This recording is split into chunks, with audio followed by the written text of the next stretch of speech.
warned that any attempts to disrupt transport networks, intimidate motorists or target foreign nationals will be met with immediate intervention. Dimakatso Leshoro, Eyewitness News in Campton Park.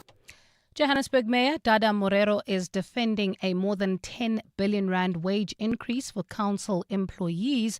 This is despite Finance Minister Enoch Godongwana instructing the city to rethink the agreement it struck with the South African Municipal Workers Union earlier this year, saying it's unaffordable. Appearing before Parliament's Standing Committee on Public Accounts today, Morero dug in his heels, saying the salary hike is necessary for a functioning city. Lindsay Dentlinger reports. According to the 10.3 billion rand wage deal, the salaries of municipal staff will be increased over a period of 2 years. Mayor Dada Morero says it's almost time to begin implementing the agreement, and it's important for the city to follow through on this commitment. Ignoring our workers is not strategic because service will not be provided and revenue will be affected. So it is important that we put into context the 10 billion that has now become quite famous in the media. Morero says the agreement follows a 10-year battle with Labour. Non-compliance with governance or remuneration policies may pose governance audit or irregular expenditure risks. Morero says a review of the local government framework also requires a re-look at the salary structure of the municipal labour force. Lindsay Dentlinger, Eyewitness News, Parliament.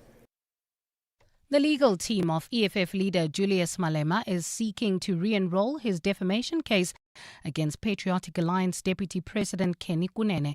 Malema's bid to sue Kunene for 1 million rand was struck off the roll by the Johannesburg Magistrates Court today. Malema instituted legal action after Kunene alleged during a podcast interview that Malema would spend nights at the home of the late taxi boss Jotham Mswazi Msibi.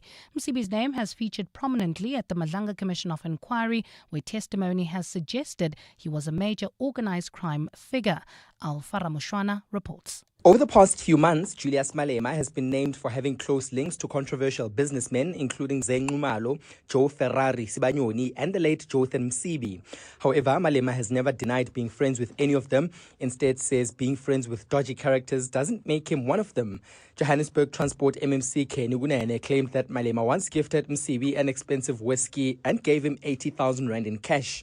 Although Malema's legal team was expected to argue the defamation matter today, the case was struck off the roll. However, Kunene says he remains prepared to defend the matter should it be re-enrolled. I am aware that his legal team said they will re-enroll the case. No problem. I am ready. Malema is expected to soon announce his next step. Alfa Ramshwana, Eyewitness News, Johannesburg. Tributes are pouring in following news of the passing of the king of the Amandebele nation, King Enoch Makosonke Mabena II. The traditional leader of the Amandebele Agwa Manala nation died today at the age of 65. Appointed in 1986, he has been on the throne for 40 years. King Makosonke also served as the first chairperson of the National Kings and Queens Forum. He is also hailed as having worked hard to preserve the Ndebele culture and education. President Cyril Ramaphosa has sent his condolences to the royal family, describing the king as a pillar of national unity. Presidency spokesperson Vincent Magwenya. Government will in due course pay tribute to the king as a pillar of national unity in diversity and as a champion of development with education and land restitution as part of his vision. And in Kenya, the courts have upheld the 2024 impeachment of former Deputy President Rigathi Gachagua. The three High Court judges dismissed Gachagua's claims that the impeachment process was politically biased. In 2024, an overwhelming majority of lawmakers voted for his impeachment, accusing him of corruption, inciting ethnic divisions, and undermining government. He challenged the impeachment, arguing that the charges against him were baseless. His removal from office followed his fallout with President William Ruto. Since his removal, Gachagua has campaigned vigorously against the Kenyan government, gaining a huge following. But the latest ruling weakens his ambition to run for the presidency, as impeachment bars him from holding public office. Gold is trading at $4,338.90 an ounce. The rand is at 16.46 to the dollar, 22.06 to the pound, 19.05 to the euro, and Brent crude oil is at $92.20. cents a barrel. In Germiston, heading towards Boksburg, there's an accident seen on the N12 eastbound before Croft Road, causing heavy delays all the way from Edenvale Road. There's also bumper-to-bumper traffic. This is through Bedford View, heading towards Alberton on the N3 southbound between the Kilulis interchange and Galdenes. In your sport, Banyana make history in their 1-0 win over Japan. Orlando Pirates confirmed the departure of 5 players, including Sipombule and Sekgofatso Mabasa, and the ECB investigating Ben Stokes and Gus Atkinson over a nightclub incident. It's a partly cloudy afternoon in Gauteng today. Temperatures have peaked at highs of between 21 and 22 degrees. The top story in EWN this hour. Gauteng police have placed key national highways under close watch ahead of the planned anti-illegal immigration demonstration scheduled for June 30th. EWN, in touch, in tune, and independent. For the latest, visit ewn.co.za or download the EWN app. On Sunday, 26 July, 7:02 Jozi My Jozi Walk the Talk unites us all in the iconic Joburg CBD. 7:02 Walk the Talk. Abize bonke. Enter now on primemediaplus.com. You're with John Perlman on 702. Streaming on the Prime Media Plus app, DSTV channel 856, 92.7 and 106 FM.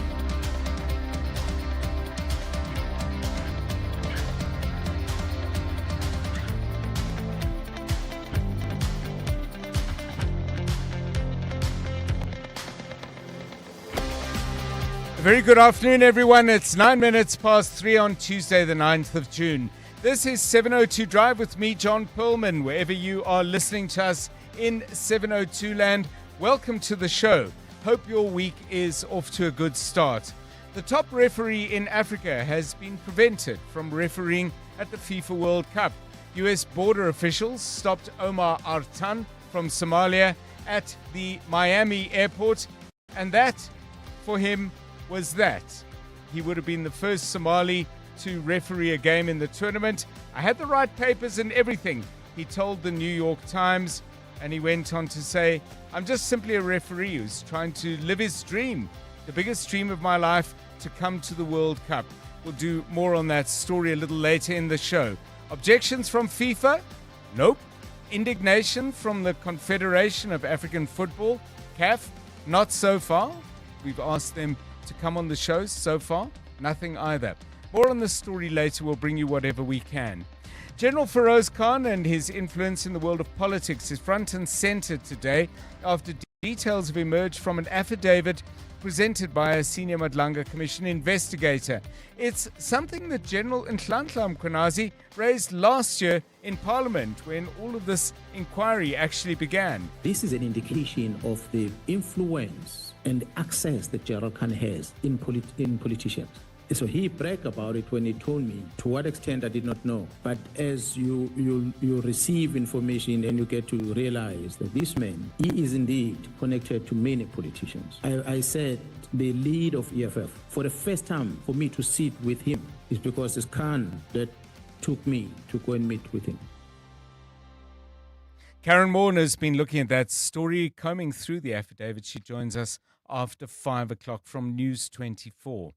The South African wine industry has been hit hard by floods and generally tough trading conditions, but Reds and Whites continue to produce gold.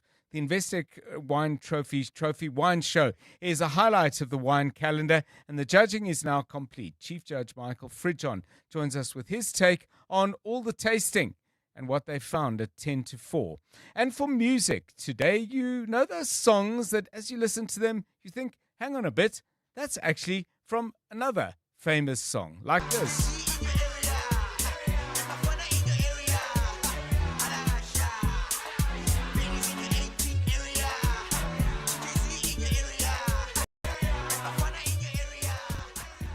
Fun in the area. We're going to need a lot of that over the next couple of weeks.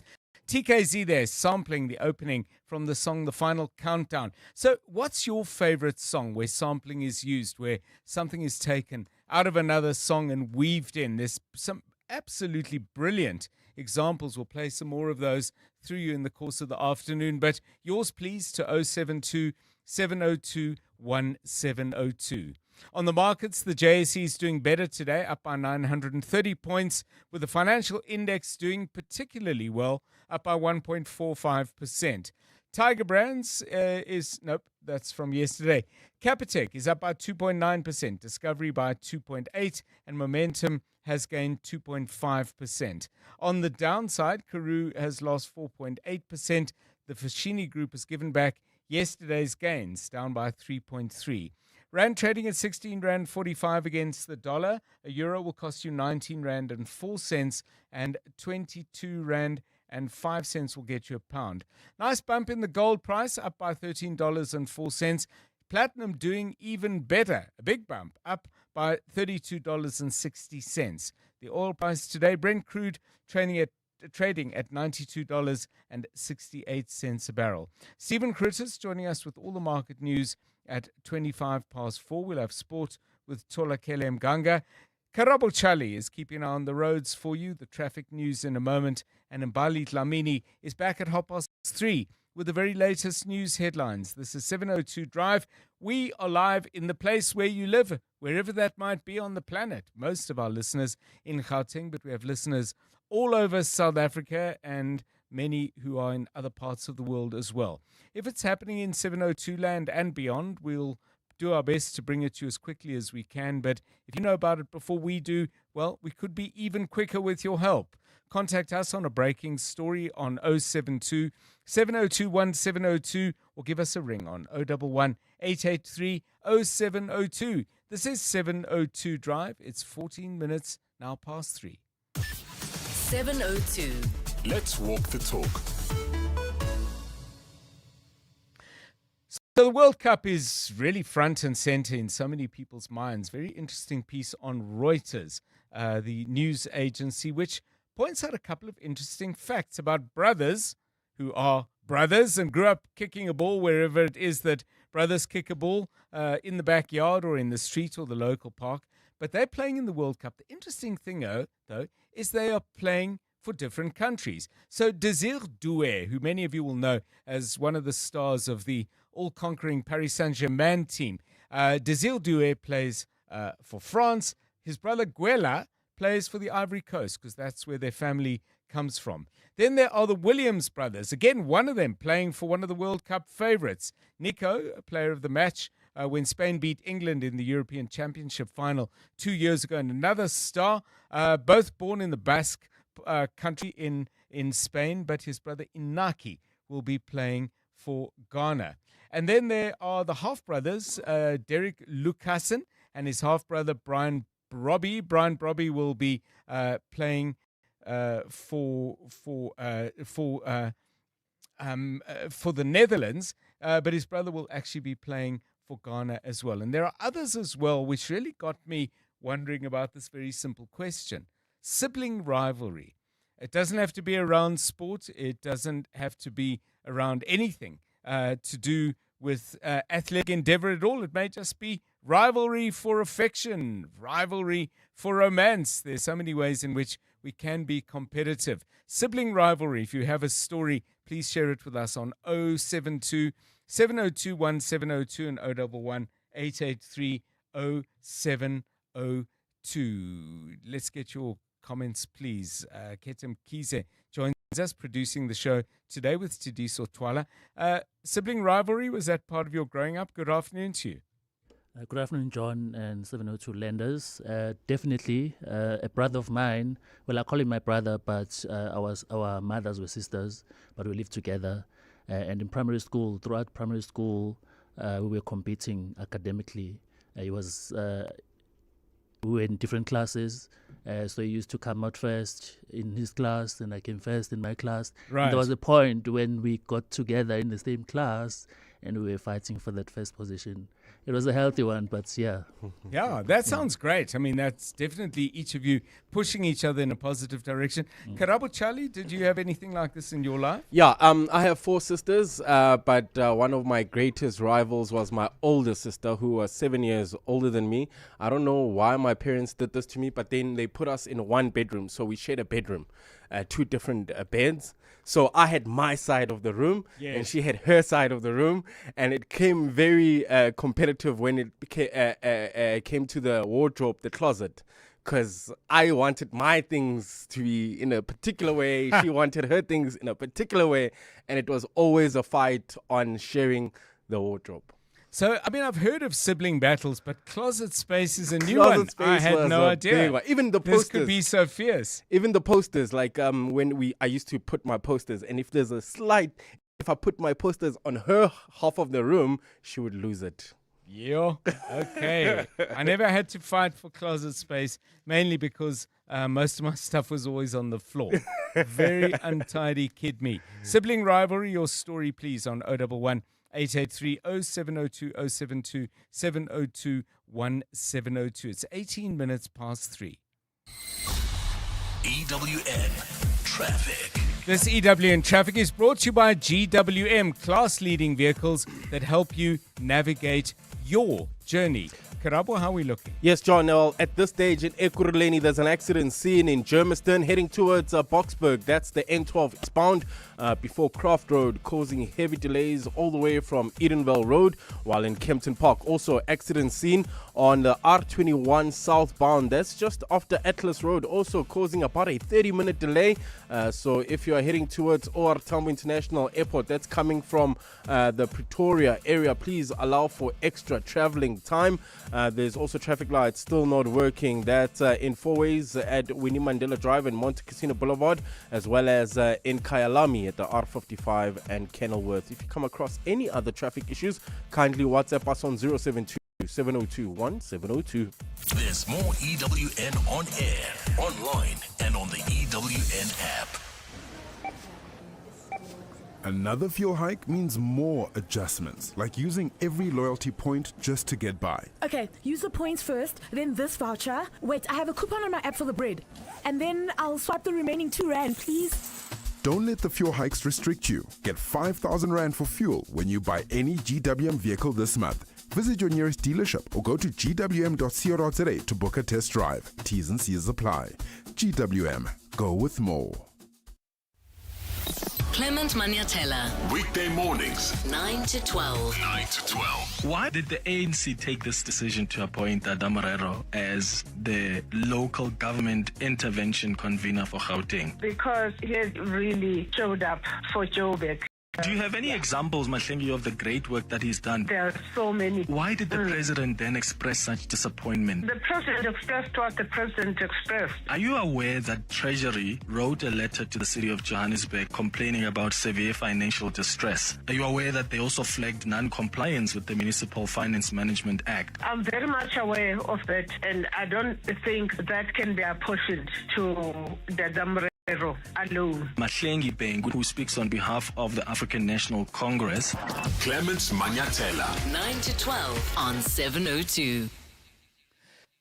Corporates that care promotes and encourages corporate leaders and all citizens to walk the talk for a better South Africa. Catch Corporates That Care this Wednesday at 10 to 9, featuring the Development Bank of Southern Africa. Their Chief Internal Auditor, Boitumelo Mujapilo, will be in conversation with Bongani Bingwa. Join us every Wednesday as we highlight the efforts of companies and brands dedicated to building our country.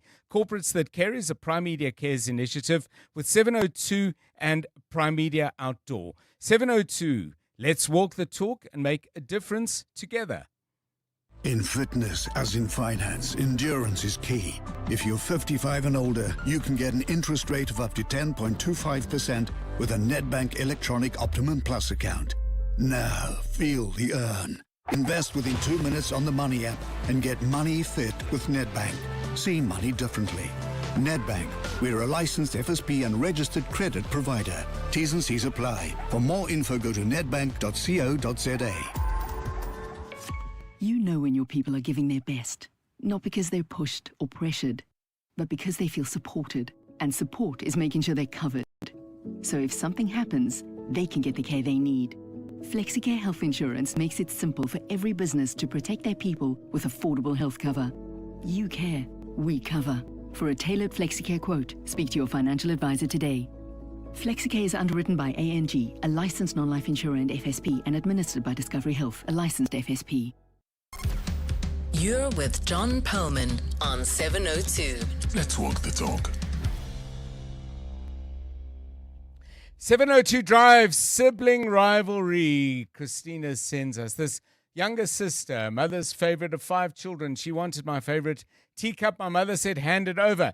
And she wanted my position, I think it is, as dad's favorite. In-laws too wanted what's mine. I stopped showing likes and loves for the stuff. You are invited and welcome. Please to send us your stories about sibling rivalry, and prompted by the fact that at the World Cup there are brothers who'll be playing against each other for different countries. We saw that, by the way, in the World Cup here with the Boateng brothers, one for Ghana and one for Germany back in 2010. There's more of it this time round. 23 minutes past 3. Drive home with John Perlman on 702. Let's walk the talk.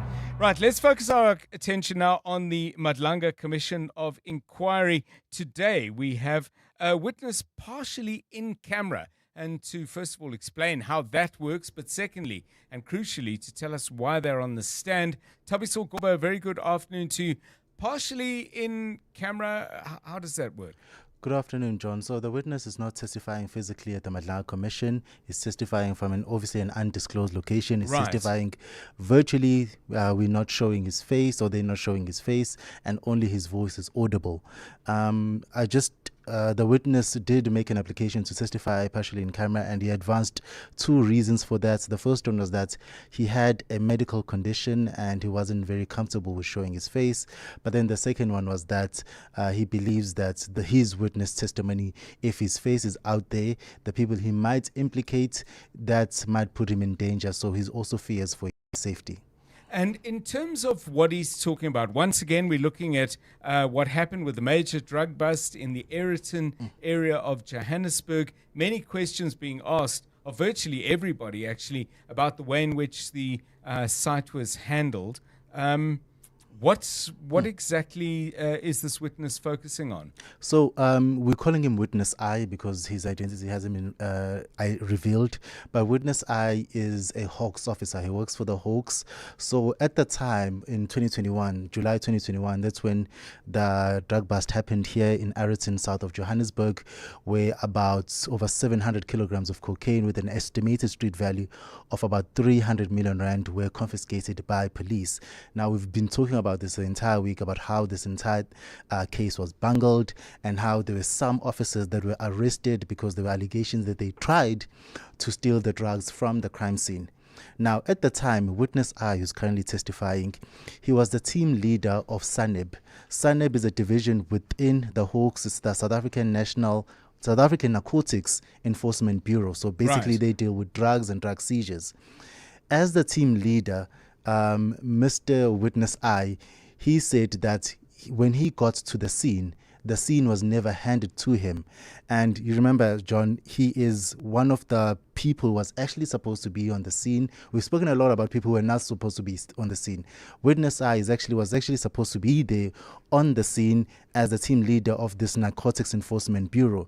But he says that when he got there, the scene was never handed to him.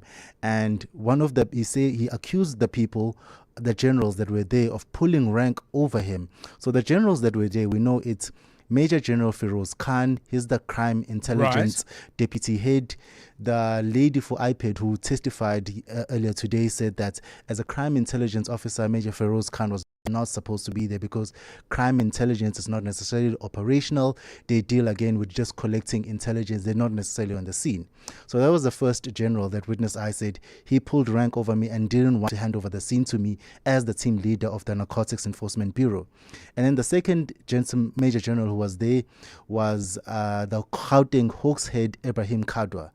Again, Witness I saying that, this is not necessarily something that the Hawks head should be dealing with because obviously he's the head of the Hawks. It's not necessarily operational. When you get to that level, you don't necessarily go to crime scenes.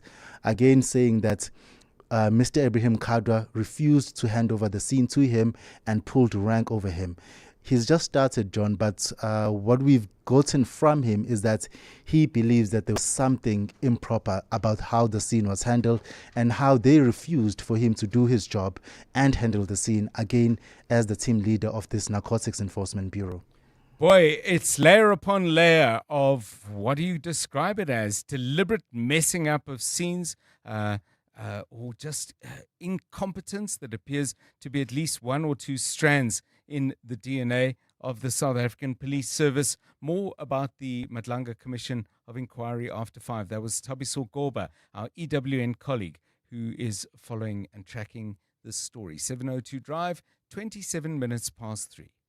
Africa Milani. Weekday mornings, 4 to 6. From your inquiries and perhaps anecdotal conversations, how much of a factor do you think illegal migration issues are going to play in the upcoming local government elections? Not much. All this has to do with the timing. If what we currently see builds up to continues at the same rate, then definitely that would have a huge impact. Remember, immigration shapes the mood, whereas service delivery issues still determine how people vote. Professor Setuago Matebesi.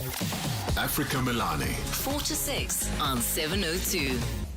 In the AI race, most businesses are left to figure it out on their own. But what if the ultimate AI assistant was already built into the tools your team uses every single day? This tomorrow from 6 a.m., 702 Breakfast with Bongani Bingwa will be in conversation with leading Google Cloud distributor DigiCloud Africa. They'll explain how to securely scale, collaborate smoothly, and get real ROI from AI. So tune in to 702 in conversation with DigiCloud Africa.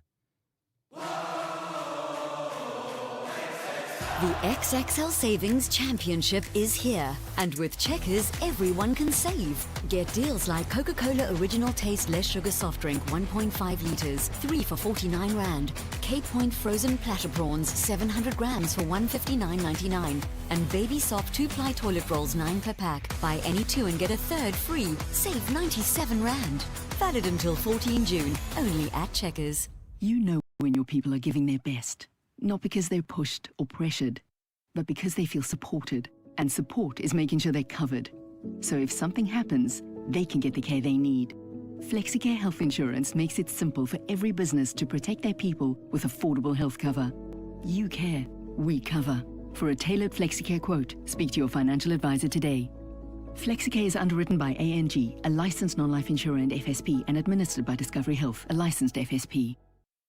You're with John Perlman on 702.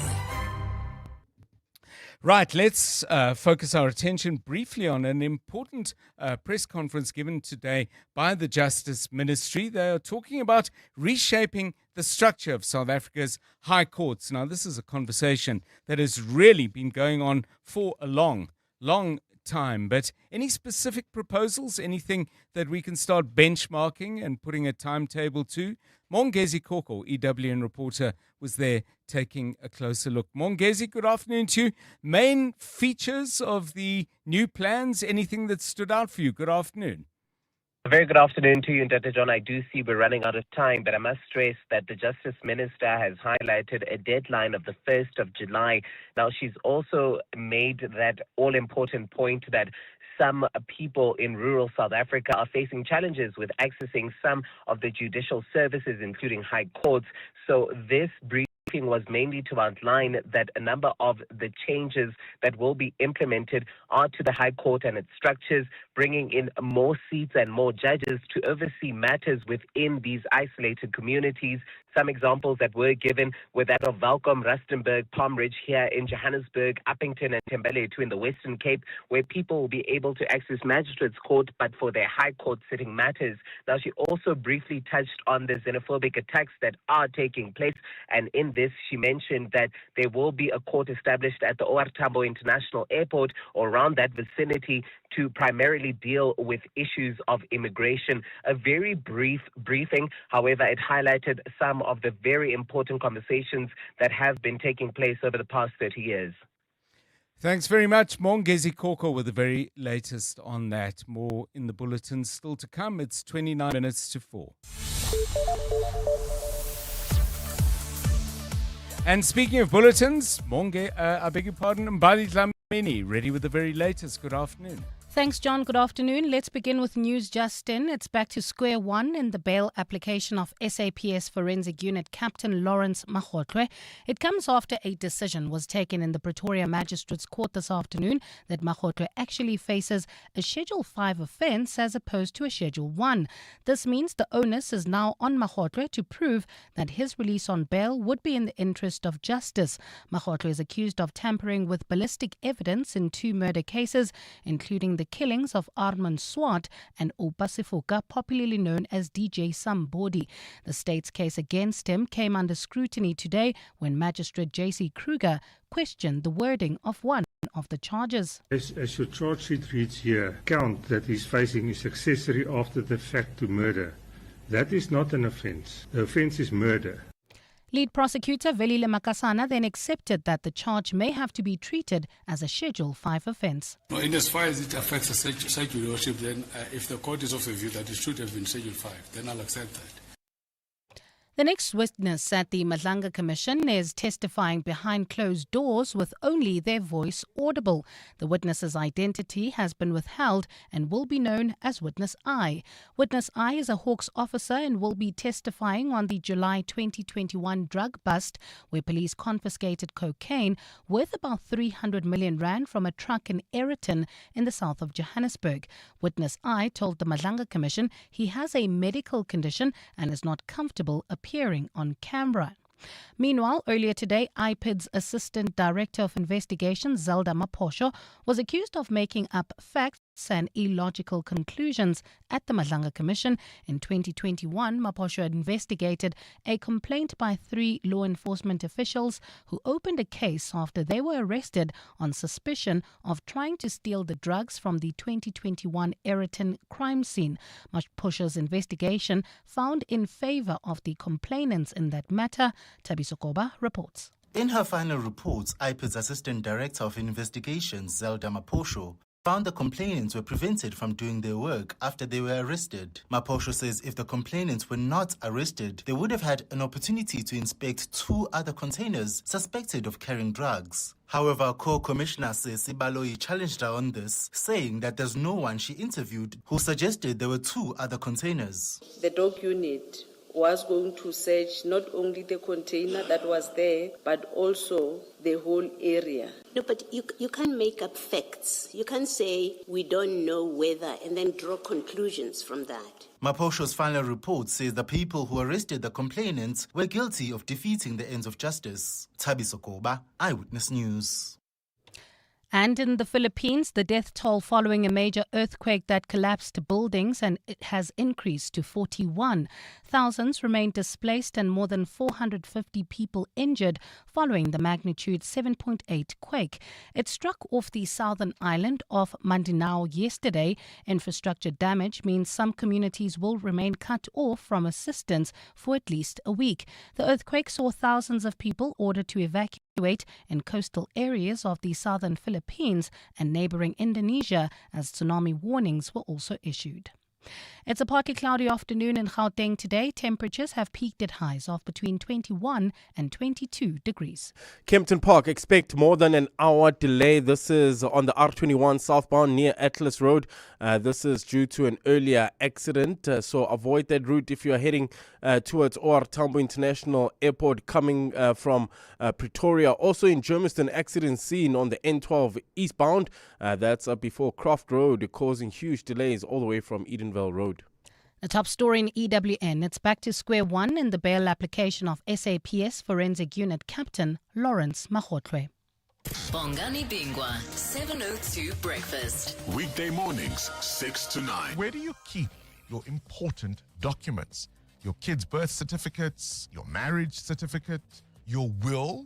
And does anyone else who may need to know where to find them? That if something were to happen and these documents needed to be accessed, they would find them. Buteo? Yeah, we do. There's something called deprem çantası in Turkish. It's a ready-to-go bag because it's a country prone to earthquakes. So you put that right next to the door. It's called a what? Deprem çantası. Deprem çantası. You had to add drama to it. I think that should be the word of the day. Deprem Chandasi. Yes. Airplane Chantasi. Please repeat this word over and over and over again. I think I've already forgotten. I just think of Glagati. Oh, wow. Deprem Chandasi. Yemdana. Bongani Bingwa, 6 to 9. On 702. Every great business starts with a problem, one you may have experienced yourself. Nedbank Business Ignite 2026 is looking for entrepreneurs who've turned that pain into purpose and built solutions that truly make a difference. If your business is generating between 1 million and 20 million rand, you could get the funding, mentorship and support you need to grow with Nedbank as your partner. Plus, access to Simply Biz to help you scale sustainably. So if you're solving real problems and ready to take your business further, visit igniteyourbusiness.co.za or primemediaplus.com and enter today. Imagine a holiday where the only thing on the to-do list is enjoy yourself. With Norwegian Cruise Line, you can sail to over 400 destinations worldwide effortlessly. Visit ncl.com for the best deals or contact your travel agent today. Norwegian Cruise Line. It's different out here. T's and C's apply. In a world that is continuously evolving, Africa is adapting, innovating and finding new pathways for growth. R&B Africa Focus is back for its 5th season to unpack the conversations shaping the continent right now.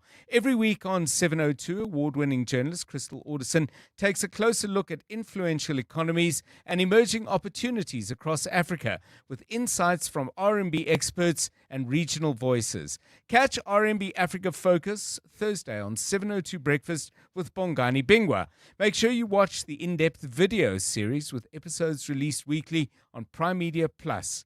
RMB, a leading African corporate and investment bank. 702. WhatsApp John on 072 702 1702. Dr. John, but you see why nobody will take Africa ever serious on anything.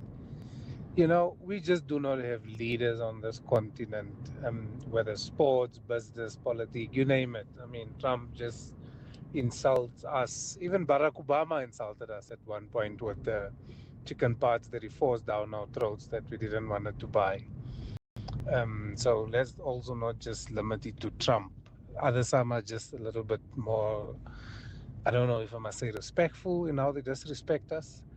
But imagine if the African continent sent a strong letter to FIFA to say, listen, all our teams will withdraw if you don't fix all these things around African confederations.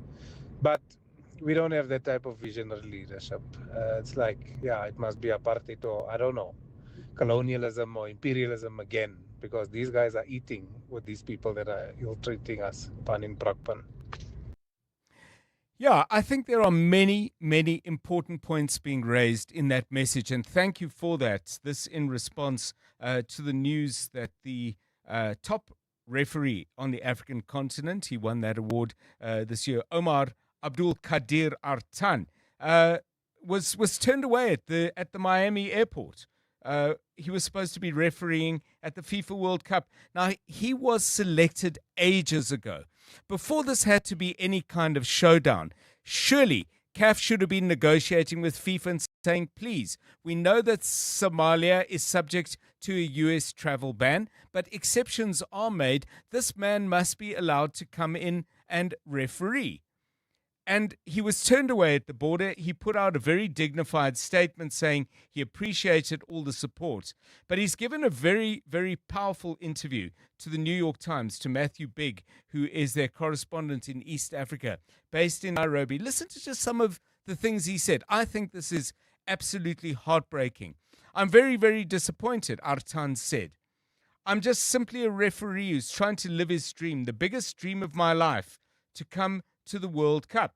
He flew to Miami International Airport 5 days before the first game on the tournament, but was prevented from entering. They questioned him in a small room overnight. I had the right papers and everything. I had the right visa. He says he showed his documentation from FIFA. Border officials checked online material to check him out. They interviewed him for 11 hours. He was taken to a separate holding cell, was detained for several further hours before being put back on a flight back to Istanbul. Now, FIFA has said, well, border control is the responsibility of the host country. Does it get more gutless than that? I think it's absolutely appalling what has happened. And what adds to this, and we have approached CAF to ask them what stance they've taken. Not now, but 4, 8, 12 weeks ago when the referees were announced and when they knew our continent's top referee was going to be there. We have 7 members that sit on the FIFA Council. Our own Patrice Motsepe, who is president of CAF, holds the rank of vice president. Hani Rida sits there from Egypt. Famzi Likja from Morocco is there. Hamidou Jibrila is there from Niger. Suleiman Waberi from Djibouti. Ahmed Yahya from Mauritania. And Konizat Ibrahim is there from the Comores. We have 7 people sitting on the FIFA Council. You cannot be elected FIFA president without significant African support. Those are simply the numbers. And yet our best referee on the continent is treated in this way and, dare I say, humiliated. And from CAF, not a word. And from FIFA, a long version of, show goes on. It does. It does, with a real cloud over it. That's my view. What's yours? 17 minutes to 4. EWN Sport. Tolakele Banyana in action and doing rather well. Absolutely, John, and they secured a historic 1-0 victory over Japan to make history as they became the first senior African women's national team to beat the Asian nation in an officially recognized match. Linda Motlalo scored the only goal of the game as South Africa bounced back from their 5-0 loss to the same opponents on Saturday. It was also a special game for captain Refilwe Jane, who made her 150th appearance for the national team. Switching over to the 2026 World Cup, where Netherlands defender Jurriën Timber will miss the upcoming tournament after failing to recover in time from his groin injury. The Arsenal man suffered that injury in March and has missed significant time since. That includes the UEFA Champions League final against PSG. Sunderland defender Lozaro Gazzarada has now been called up to the 26-man squad, while Cody Gapco had this to say on the Gunners player's absence. Oh yeah, very big. I think everybody knows how good of a player he is. So it's a pity that he's going home. Even if we all had an outstanding season, I think the World Cup is different. You play for your country. And you want to make the most of it, and obviously you want to win it. So if you have a good season, a bad season, the World Cup is something else. Betway Premiership champions Orlando Pirates have confirmed the signing of 4 new players, including Tetelele Mtia from Stellenbosch and Kampani Lungu from Suelele. As a result of Mtia's acquisition, Thabiso Libitso moves to the Maroons as part of a swap deal, while 5 players will depart the club at the conclusion of the 2025-26 season. They include Bandile Shandu, Sipho Mbule, Tsegofatso Mabasa, Karim Kamvidi and Gilberto. Mabasa departs the Buccaneers after becoming their second highest goal scorer with 50 goals. And in cricket, Ben Stokes' future is in the spotlight after he and Gus Atkinson breached the England's team's midnight curfew and were at a nightclub when an altercation took place with the Saracens rugby player. The rugby players were out celebrating their end-of-season party, while Stokes and Atkinson were also present in the early hours of Monday morning. This follows England's first test win over New Zealand. During those celebrations, an unnamed player threw a punch at Atkinson, but it hit a security guard who was supervising the players. Tolagele Mganga, Eyewitness News Sport. EWN Traffic. 3:45 on 702 Drive. This EWN Traffic is brought to you by Plumlink, your local plumbing store. Visit plumlink.co.za to find your nearest store. We got problems early on Kempton Park. Yeah, that's if you're heading towards OR Tambo International Airport. That's coming from the Pretoria Tembisa area. You can expect about an hour delay on the R21 southbound. That's approaching Atlas Road due to an earlier accident. Germiston. There's also an accident scene on the N12 eastbound. That's heading towards Boksburg. That accident scene is just before the Croft Road off-ramp, and it's also causing about an hour delay all the way from Edenvale Road. Still in Edenvale, bumper-to-bumper traffic heading towards Bedford View. This is on the N3 southbound between Linksfield Road and Van Buren. Look out for those faulty traffic lights in Edenvale. Modderfontein Road and Van Riebeck, as well as in four-ways at Witkoppen and Cedar. If you come across any other traffic issues, kindly WhatsApp us on 072-702-1702. There's more EWN on air, online, and on the EWN app. South Africa, it's time to turn up the heat. Plumlink is bringing you the Mzansi warm-up with reduced prices on quick cart geysers. Choose from 100 and 150 litre geysers, reliable, powerful and built to keep your home piping hot this winter. With over 160 stores nationwide, there's a Plumlink near you. Get yours now for just $4,799, limited time only. Hot water, hot deals, don't miss out. Plumlink, your local plumbing store. This Youth Month, 702 Drive with John Perlman commemorates the youth of 1976. Let's walk the talk. John is on X. At John Perlman. 702 Drive still to come on the show in a moment. Reds and whites earning gold and silver. The Investec Trophy Wine Show always provides an interesting and excellent window into the state of the South African wine industry. We'll talk to Chair of the Judges, Michael Frijon, in a few moments. How many wines did they taste? 650. Not all of them tasting every single one, but there's a lot of work involved in that. Michael with us shortly. It's 12 minutes to 4. Tolakele's sibling rivalry. We focused on it because at the World Cup there are a number of brothers, as we had in 2010 with the Boateng brothers, playing for different countries. And that's a feature again of the 2026 edition. But in your own life, sibling rivalry, competition, fierce? Not really. I think it also helps that because he's a boy. So I don't really worry about those things. The only thing where I'm just like, I wish you could kind of do more and be interested in is the fact that he does not care for sports at all. So it's so weird where he'll be asking me to explain something that's happening on the TV rather than it being the boy telling the girl what's happening. But apart from that, we don't really have any rivalry. I irritate him, he irritates me, but he gets the privilege of being my brother, so it's fine.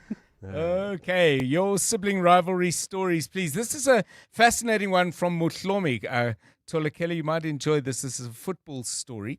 Muhlomi says, Orlando Pirates had the twin brothers back in the 60s. Gabriel Tiki Khoza and Abram Mainline Khoza on their books. After the breakaway that led to Chiefs being formed, Tiki joined Chiefs. Mainline stayed with Pirates. One wonders how this change of teams impacted on their sibling rivalry. And he adds, for good measure, their football heroics inspired their nephew to follow in their footsteps. And Mutlomi concludes his name, of course, Pitso Musimane.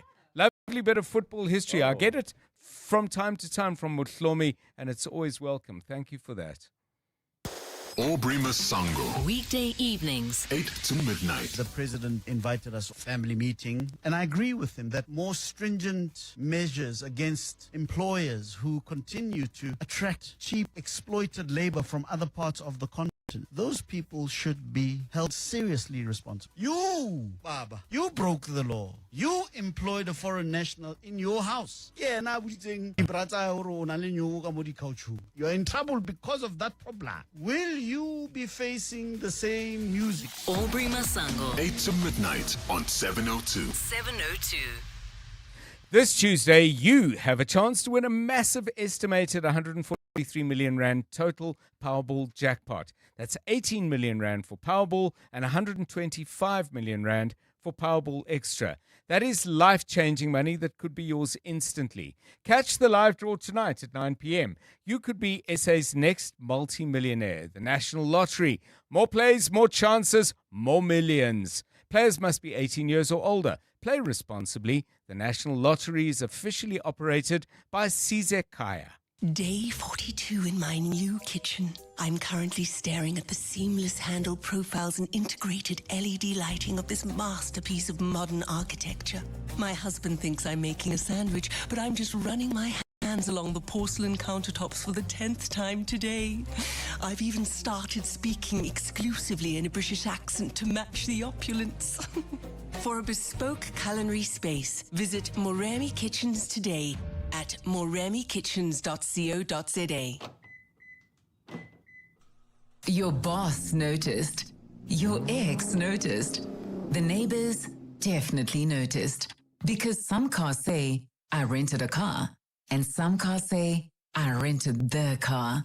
Sani Sixt Rent a Car. Premium rentals for people who don't settle. Choose the right car. Rent Sani Sixt on sani.co.za.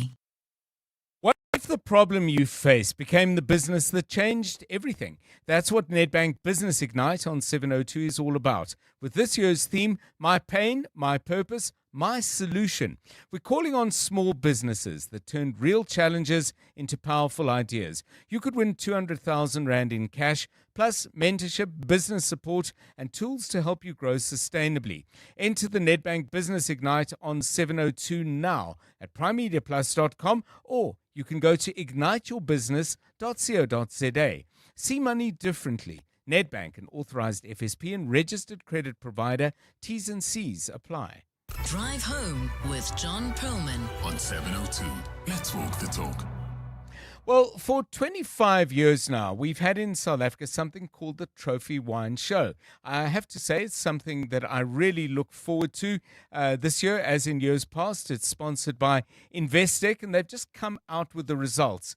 650 entries in total, lots of tasting, lots of reflection, lots of discussion, and once again, a lot of trophies and gold medals and silver as well awarded to the very best. So what does it tell us about the state of the South African wine industry? Because that, to some extent, is part of its purpose. Michael Fridgen is an international wine judge, leading wine writer, and chairs the 10-person judging panel that went through all of this work, because work it most certainly is.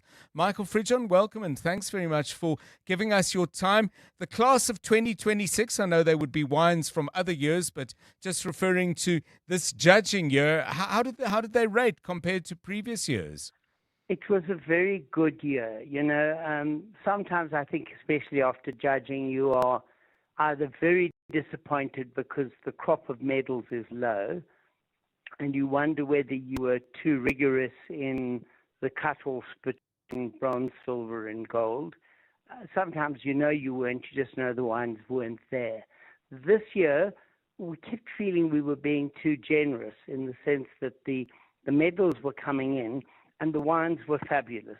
And when we lined up the wines for the trophy judging, which is all the gold medalists from the 3 days of judging from all three panels, there were 50 wines there. We've never had that many. Goodness. And they were all very, very good.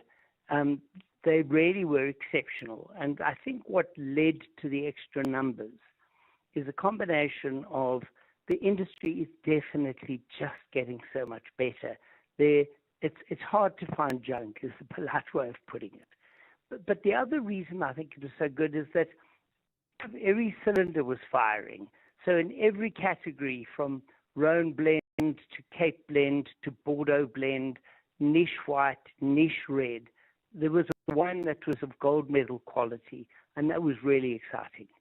Michael, I want you to take us a little bit into the judging. It's probably a question I've asked you before, but I can't ask it often enough. There would be some people who would say, wow, you're a wine taster for a living. I wish I could get that job. I would have thought it's fairly exhausting stuff, because your reputation is on the line, but in a sense, other people's livelihoods are being assessed either to their benefit or detriment. I mean, judging must be absolutely exacting. I know you split them into panels. Not everybody tastes every single wine, but there's a lot of sipping and a lot of reflection required. All of that. So we have three panels, each with three senior judges and one associate or trainee judge. And their typical workload over a long day starts at 8 and usually finishes around 4 or 5. Their typical load is 70 or 80 wines. They all taste the wines. They taste them in different sequences so that they have different impressions and they're not influenced by the preceding wine in the same way as everyone else.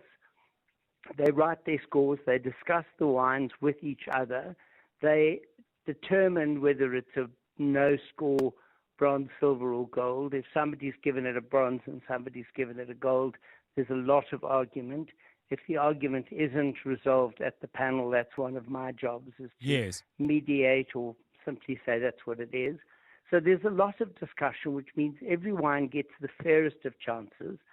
And given that they are on the tasting bench for hours, you also watch how they evolve in the glass. Yes. And wine judging is a high-intensity mental exercise. If your brain wanders off, you didn't, it's like you forgot what you had for supper. Yes. You really need to be completely focused on the wine in the glass, and it's mentally exhausting, and you're doing it in the presence of alcohol. So yes, everybody spits out everything. Right. But over the course of a day, you may not be over the limit, but you're certainly absorbing alcohol, and you are absorbing tannin and acid and all the component parts, and yet you still have to try and come to an objective conclusion. I don't know how you celebrate at the end, possibly with a Fanta Orange or a Castle Milk Stout or whatever. But back to the serious business. Michael, how do judges separate out what is excellent and what they like? Because the two may sometimes be identical. They may overlap, like the Venn diagrams we had to study at school. But I would have thought sometimes they are different. I'm really enjoying this, but I'm not persuaded that it should get 96 points, for example. I think there is an element of that. There's an element of trying to understand what the winemaker's intention was. Right. And I gave a lecture at the Graduate School of Business at GCT the other day to a group of students who need to do wine analysis as part of a wine degree. And said, you can look at a house from the outside and it looks like something you don't want to live in. Yes. But it's a show house, and you walk through the door and you realize it's been perfectly designed Yes. for the people who are going to live inside. I think you have to separate your sense of the visual aesthetic, if you like, from the intention of the architect and the functionality of the product. And so I always say to judges, I want to know which wines you like, but you have to be able to say why it's good, not why you merely like it. And I do expect judges to give high marks to wines that they don't like, Yes. but think are remarkably well put together and interesting, true, or brilliant expressions of a particular variety or blend. Last thing, Michael, and it's a subject that we've spoken with you about before. I know you've done this on the Money Show as well. But looking at the winners, I went online to look at the sales process. There's a trophy winner for 135 Rand. There's another one for closer to 1,000. Price and excellence. Your thoughts?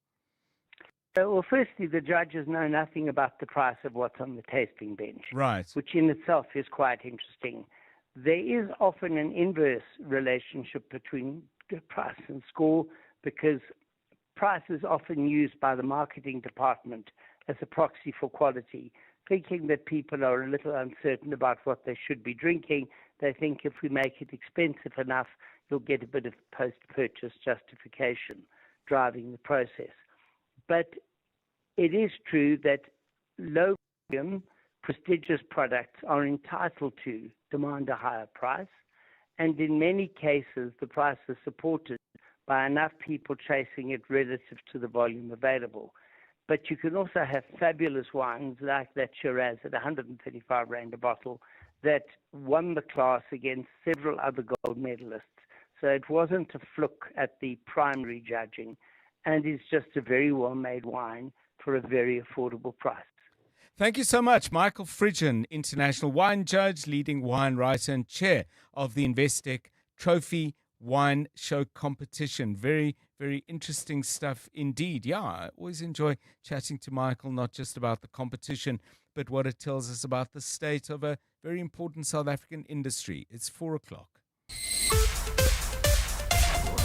This is EWN.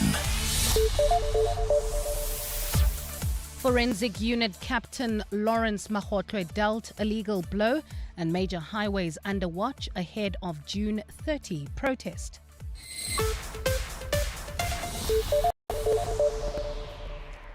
Good afternoon, I'm Bali Dlamini. It's back to square one in the bail application of SAPS Forensic Unit Captain Lawrence Makgotlwe. It comes after a decision was taken in the Pretoria Magistrates Court this afternoon that Makgotlwe actually faces a Schedule 5 offence as opposed to a Schedule 1. This means the onus is now on Makgotlwe to prove that his release on bail would be in the interest of justice. Makgotlwe is accused of tampering with ballistic evidence in 2 murder cases, including the killings of Arnon Swart, an engineer, and Opa Sefoka, popularly known as DJ Somebody. The state's case against him came under scrutiny today when Magistrate J.C. Kruger questioned the wording of one of the charges against him. As your charge sheet reads here, count that he's facing is accessory after the fact to murder. That is not an offence. The offence is murder. Lead prosecutor Velile Makasana then accepted that the charge may have to be treated as a Schedule 5 offence. No, in as far as it affects a Schedule worship, then if the court is of the view that it should have been Schedule 5, then I'll accept that. The corruption case against suspended EMPD Deputy Chief Julius Mkhwanazi and Ekurhuleni City Manager Kagiso Lerotla has been postponed to July. Mkhwanazi and Lerotla appeared in the Boksburg Regional Court today after their matter was escalated from the Magistrates Court last month. In April this year, they were released on 30,000 rand bail each following their arrest. The charges against them stem from an alleged 2019 traffic violation against Lerotla, for which Mkhwanazi allegedly facilitated someone to impersonate the city manager when he was set to appear in court. Annelita Fandase reports. The duo face charges of corruption, fraud, and defeating the ends of justice. The state requested a postponement, saying both prosecution and defense need more time to prepare. Investigations have been handed to the defense, but further work is needed.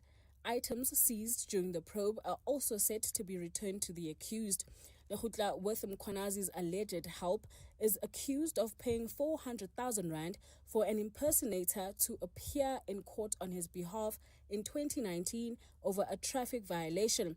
This to allow him to attend a job interview for the city's CFO post. Mkhwanazi remains suspended, while Lekgotla was reinstated as city manager in mid-May after special leave, a decision criticized by opposition parties. Annelita Fandese, Eyewitness News. Gauteng police have placed key national highways under close watch ahead of the planned anti-illegal immigration demonstration on June 30th. The N1, N3, N4 and N12 highways have been identified as potential targets, and police have activated a dedicated contingency plan to prevent any unlawful activity. The plan comes as demonstrators intensify action against the country's illegal immigration crisis. Reports. High visibility policing, roadblocks, vehicle checkpoints and targeted patrols will be intensified along identified routes and hotspots. The security operation will begin on 29th June with police mobilizing resources across Gauteng amid fears that protests could escalate into violence or attempts to block strategic transport routes. According to police, intelligence structures have been gathering information on planned actions, monitoring organizers and assessing threats linked to the shutdown. Public order policing units, tactical response teams, visible policing members, and specialized operational resources will be deployed to ensure free movement of people and goods. Police have warned that any attempts to disrupt transport networks, intimidate motorists, or target foreign nationals will be met with immediate intervention. Dimakatso Leshoro, Eyewitness News in Campton Park. Meanwhile, in the Western Cape, police have arrested 3 people in connection with the recent unrest in Mossel Bay. Around 400 foreign nationals were affected by protests against illegal immigration in KwaNongqaba last month. A 30-year-old has been arrested in connection with the fire that destroyed 50 informal dwellings, while 2 other suspects have been apprehended today in connection with the murder of Mozambican national Thomas Chungwane, who was assaulted and stabbed. The police's Novela Potelwa says detectives are also investigating the death of another Mozambican national.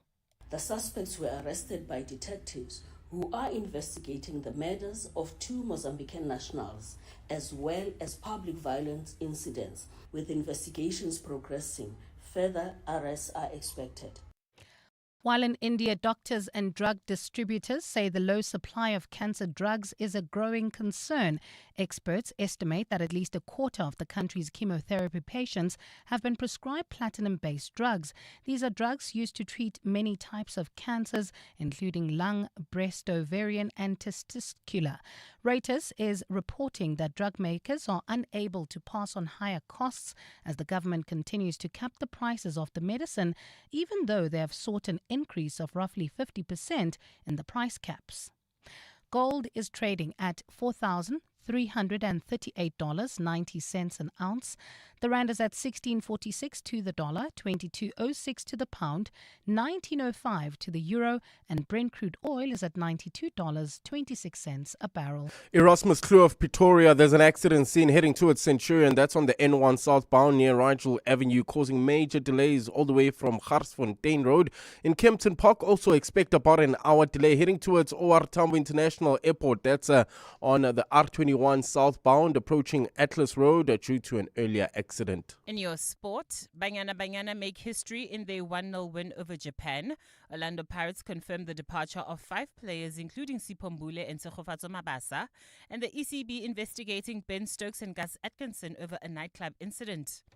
A partly cloudy Wednesday in store for Gauteng tomorrow. Johannesburg drops to overnight lows of 7 degrees, peaking at 17. Pretoria 9 and 19, and Vereeniging 6 and 19 degrees. The top story in EWN this hour, it's back to square one in the bail application of SAPS Forensic Unit Captain Lawrence Mahotlwe. EWN, in touch, in tune, and independent. For the latest, visit ewn.co.za or download the EWN app. Visit primemediaplus.com to enter 702 Josie My Josie Walk the Talk. Hosted by the City of Johannesburg. Walk with the people, for the people, for our Josie. For Joburg, by Joburg, in Joburg. Bamise bonke. 702. Drive home with John Perlman. John Perlman, 3 to 6 p.m. On 92.7 and 106 FM. Let's walk the talk. 702 Drive, it's 8 minutes past 4. Great to have you with us. Coming up on the show.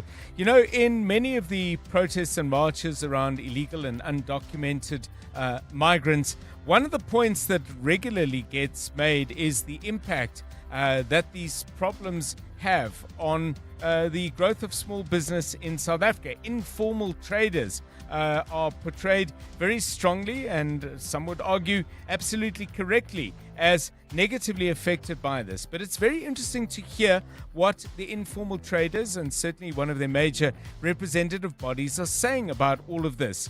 Quite a detailed and complex statement put out by the National Informal Traders Alliance of South Africa today. We'll be talking to the General Secretary of that body, Samuel Mampapatla. That's coming up in about 4 or 5 minutes' time.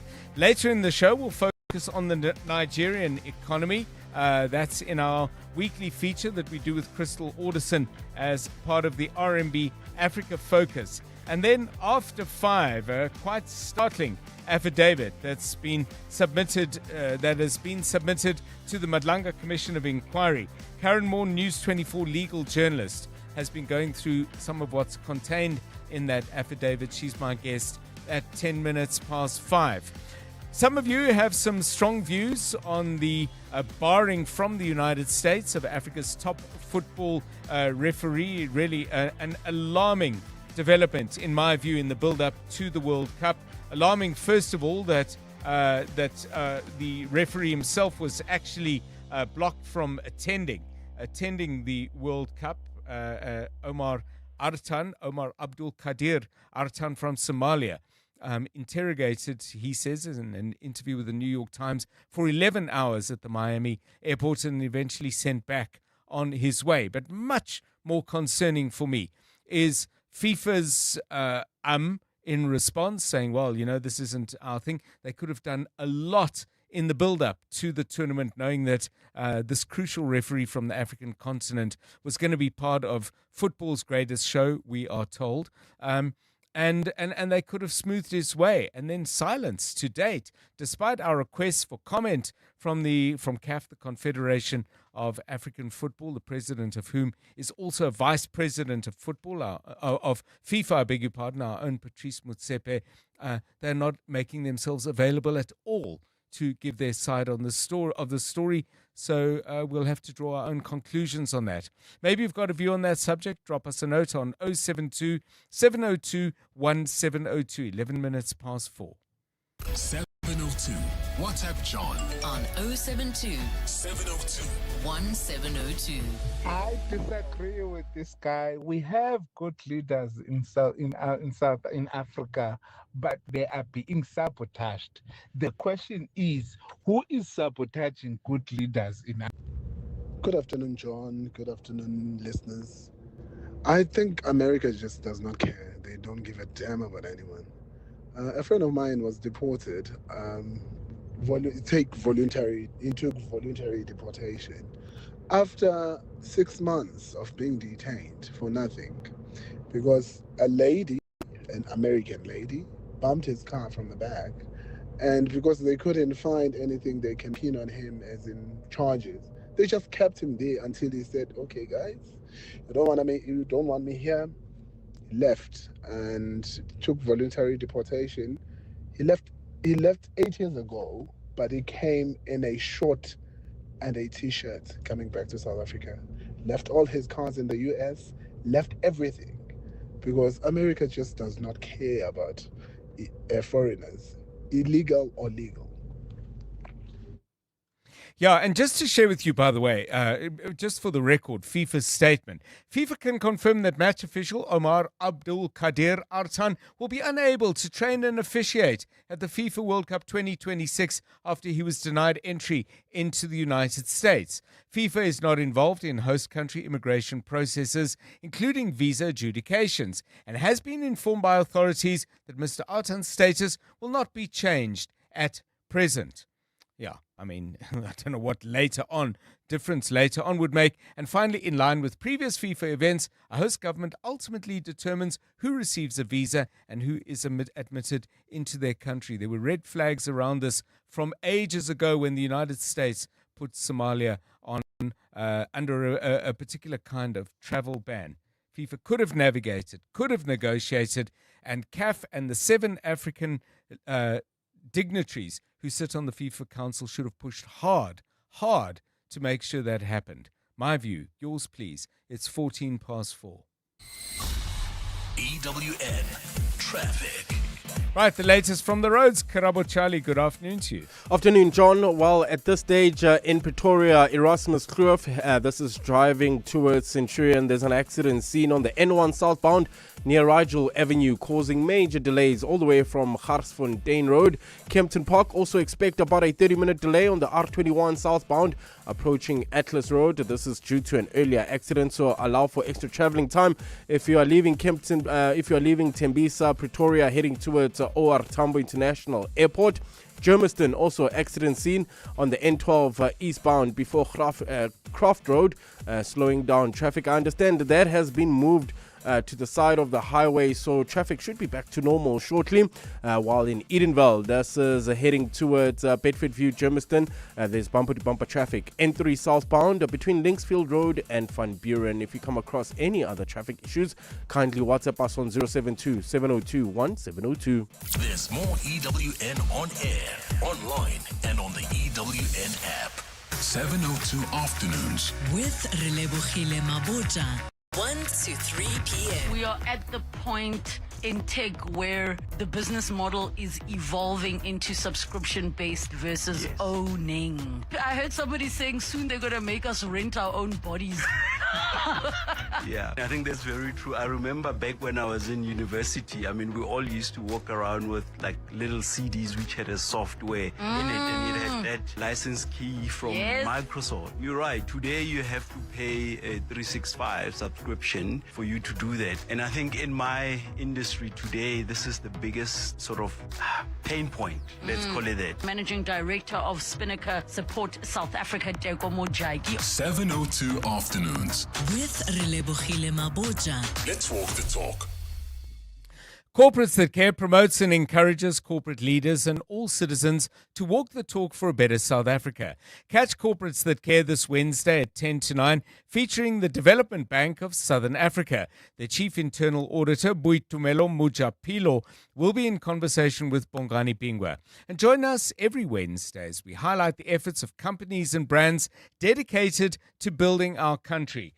Corporates That Care is a Prime Media Cares initiative with 702 and Prime Media Outdoor. 702, let's walk the talk and make a difference together. Smart Steve from Momentum, hello. Steve, you moved to Momentum. Congrats. Thanks. It's Tasha. Listen, the fast-paced life in Josie just isn't working for me. I'm migrating to the Cape. What does that have to do with life insurance? Well, you know I love a glass or three. And I want to age as graciously as a smooth Merlot, not a box of car Bordeaux. Naturally. And I need my critical illness cover to pair with those chill vibes. Of course. With Momentum, you get the most comprehensive critical illness cover in the market. You could say it's a full-bodied offering. I'll toast to that. Chat to your financial advisor about Momentum's critical illness cover. Momentum, protecting your journey to success. Momentum is an authorized financial services and registered credit provider. T's and C's apply. Your boss noticed. Your ex noticed. The neighbors definitely noticed. Because some cars say, I rented a car. And some cars say, I rented the car. Sani 6 to rent a car. Premium rentals. For people who don't settle. Choose the right car. Rent Sani 6 on sani.co.za. You've taken your small business far. Nedbank and 702 can help you take it even further.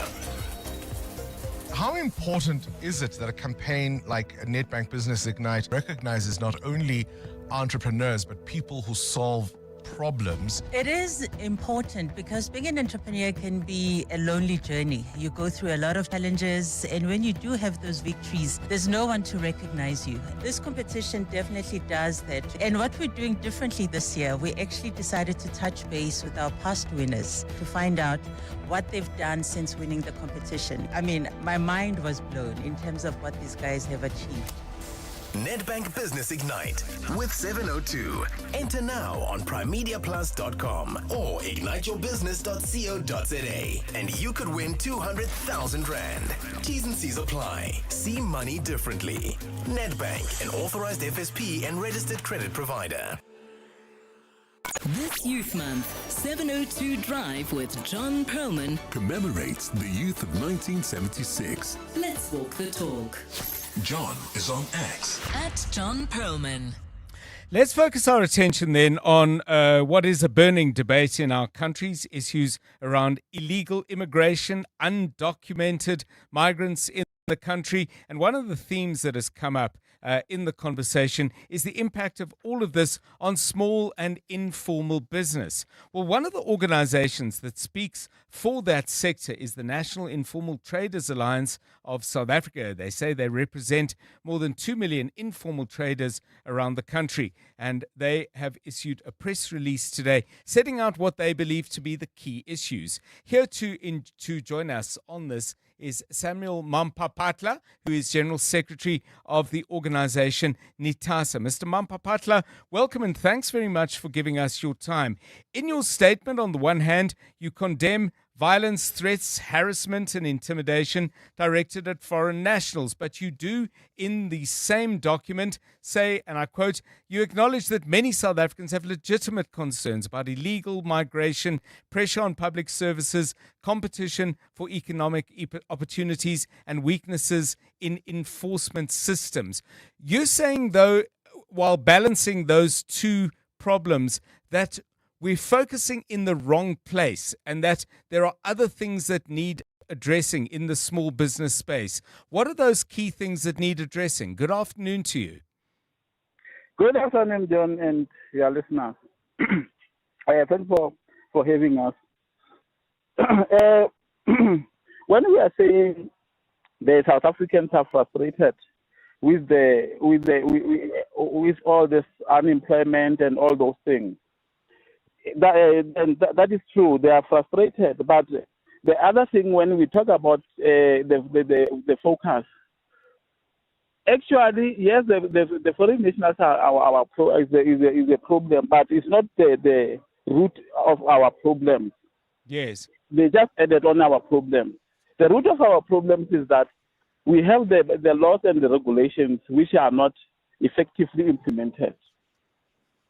Because if those things they can be implemented, and then we cannot have the problem with foreign nationals when they are in our country, because one, the border system will, the border management system will block those who are illegally, and allows only those who are legal, and those who are legal here, and then they will the system will continue to monitor them and what they are doing, the activities according to the law. So yes. So, Mr. Mampapatla, I mean, from your statement, you say many municipalities have failed to process permits efficiently, maintain proper records, or provide sufficient trading infrastructure. Are you saying that those are the major reasons why South African entrepreneurs are struggling to thrive? Yes, those are major problems to informal traders and also to the small businesses, because the government has to set the environment, the conducive environment for its society to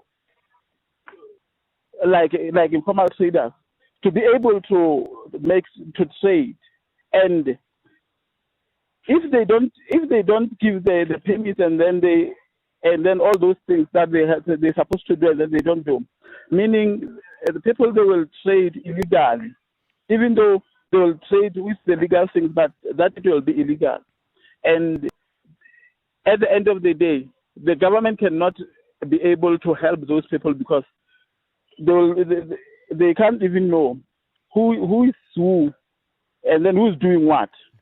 So we are saying we need that support. We need the support, and then we need the proper management and the regulation. Mr. Mampapatla, I mean, the protesters are saying that in the communities where they've been marching and the communities close by, that South African informal traders in some areas have been pushed out almost entirely, particularly in the spaza shop space. Do you think that's a fair point, and do you think the situation is as bad as that, in your view? Yes, that is true, and the situation is more than that. That is not a good way to explain it. And now we started to focus. On those foreign nationals, whereas it's not those foreign nationals. We have the laws saying no one can come and then make a business here unless if he invests 50 billion. So if those things were taken into consideration, our government was not going to allow those people to do all those things. So it's not those who are doing wrong. The problem is with those who knows what the right thing, but decided not to do the right thing. So we need to blame them. Samuel Mampapatla, thank you, General Secretary of the National Formal Traders Association of South Africa. 24 minutes past 4.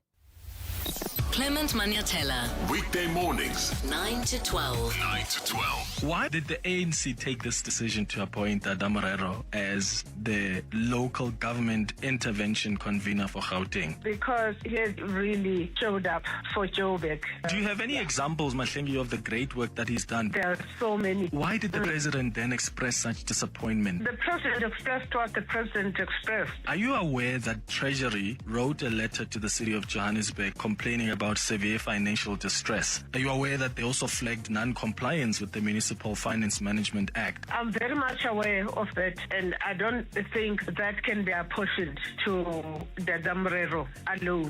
Mahlengi Beng, who speaks on behalf of the African National Congress. Clements Maniatella. 9 to 12 on 702. Have you heard of the respiratory syncytial virus, or RSV? Most parents haven't, even though 2 out of 3 babies will be infected by it before their first birthday. For most babies, RSV causes mild cold-like symptoms, but for some of them, it can get worse and lead to bronchiolitis or pneumonia, which might require a trip to the doctor or even lead to hospitalization. Sanofi is working to support families during RSV season by sharing guidance on simple preventive steps to keep your baby safe. You know when your people are giving their best, not because they're pushed or pressured, but because they feel supported. And support is making sure they're covered. So if something happens, they can get the care they need. FlexiCare Health Insurance makes it simple for every business to protect their people with affordable health cover. You care, we cover. For a tailored FlexiCare quote, speak to your financial advisor today. FlexiCare is underwritten by ANG, a licensed non-life insurer and FSP, and administered by Discovery Health, a licensed FSP. Running an NPO is challenging, but proving your credibility to donors doesn't have to be. Izinga Assist, South Africa's leading NPO verification platform, follows a rigorous process in awarding your organization with a trusted 5-star rating and official digital certification. Get verified and become visible to thousands of donors by joining Izinga Assist today at izassist.org. Doing good, done better. Proudly supported by Primedia Cares. The Money Show. Weekday evenings at 6. The ratings agency Fitch is upgrading its rating of South Africa for the first time in nearly 21 years. We're certainly not out of the woods yet. It's good that there is some fiscal consolidation, and sure, the ratings agencies have paid attention and they have marked us up because of that. And I think there's a strong message to government here is get your house in order and you will be rewarded. George Glenos is the Director and Head of Research at ETM Analytics. The Money Show on 702. Let's walk the talk. The Money Show with Stephen Grootes is brought to you by Absa Rewards. Get double cash back depending on your rewards tier when an African team scores and wins at the FIFA World Cup 2026, courtesy of Visa. Use your Absa Visa card at rewards partners on match days to score. Join Absa Rewards on the banking app. Your story matters. Absa is an authorized FSP and a registered credit provider. T's and C's apply. EWN Business.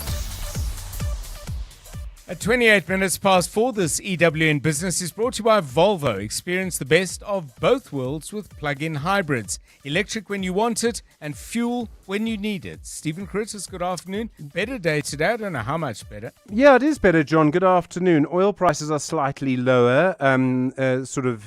Tensions easing in the Middle East is the official explanation. Possibly doesn't feel quite like that if you're there.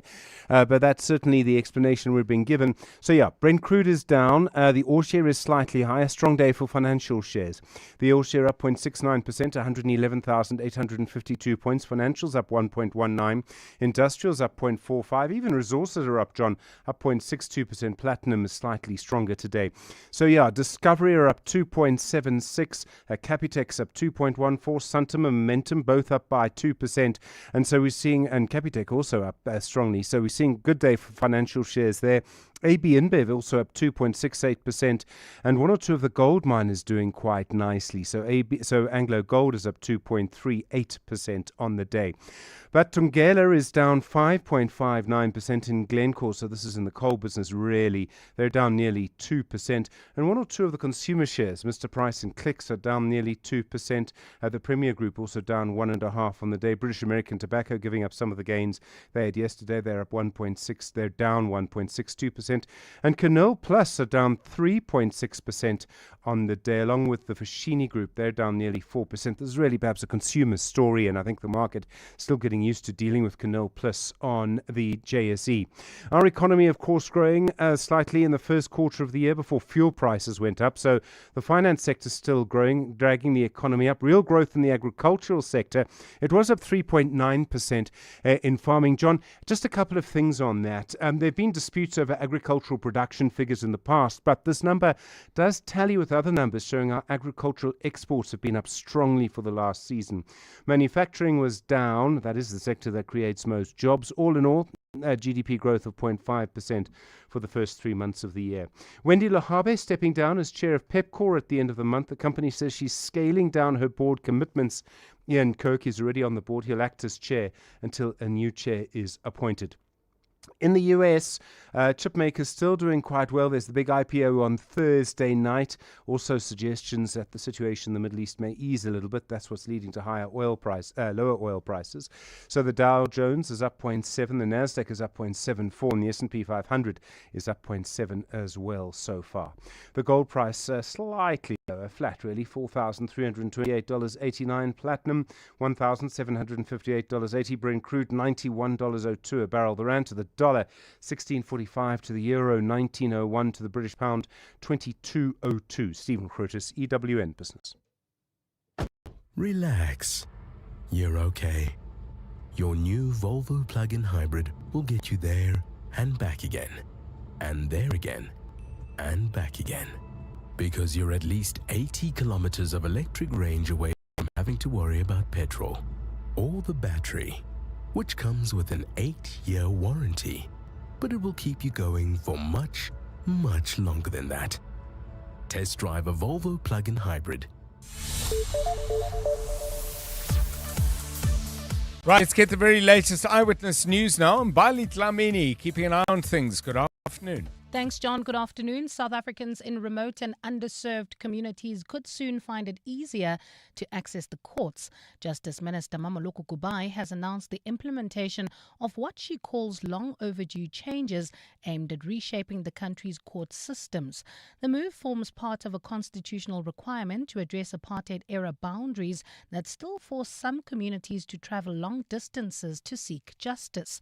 Mongezi Koko reports. Cabinet has given the green light for the implementation of the rationalization of high courts and magisterial districts. From July, existing court infrastructure will be used to expand the reach of some high courts, while plans are also underway to establish additional local seats in places including Palmridge, Rustenburg, Welkom, Uppington and Thembalethu. Government has also initiated plans for a court near OR Tambo International Airport to deal with immigration-related matters. Kubai says the process is about bringing the justice system closer to the people. We must intensify our efforts to achieve the constitutional imperative with regards to rationalization of magisterial district and division of the High Court. We must also ensure that access to justice for all remains at the center. The changes will be implemented in phases, with government also looking to increase the number of judicial posts to address capacity challenges. Monke Zikoko, Eyewitness News, Pretoria. The Department of Correctional Services says parolees and escaped inmates were not traced before 1994 and are not reflected in the department's latest data. Minister Pieter Groenewald briefed Parliament today on figures of inmates who have absconded the system. Groenewald says he wants more done to prevent absconding, like the introduction of electronic bans to keep track of parolees. Babalondenze has more.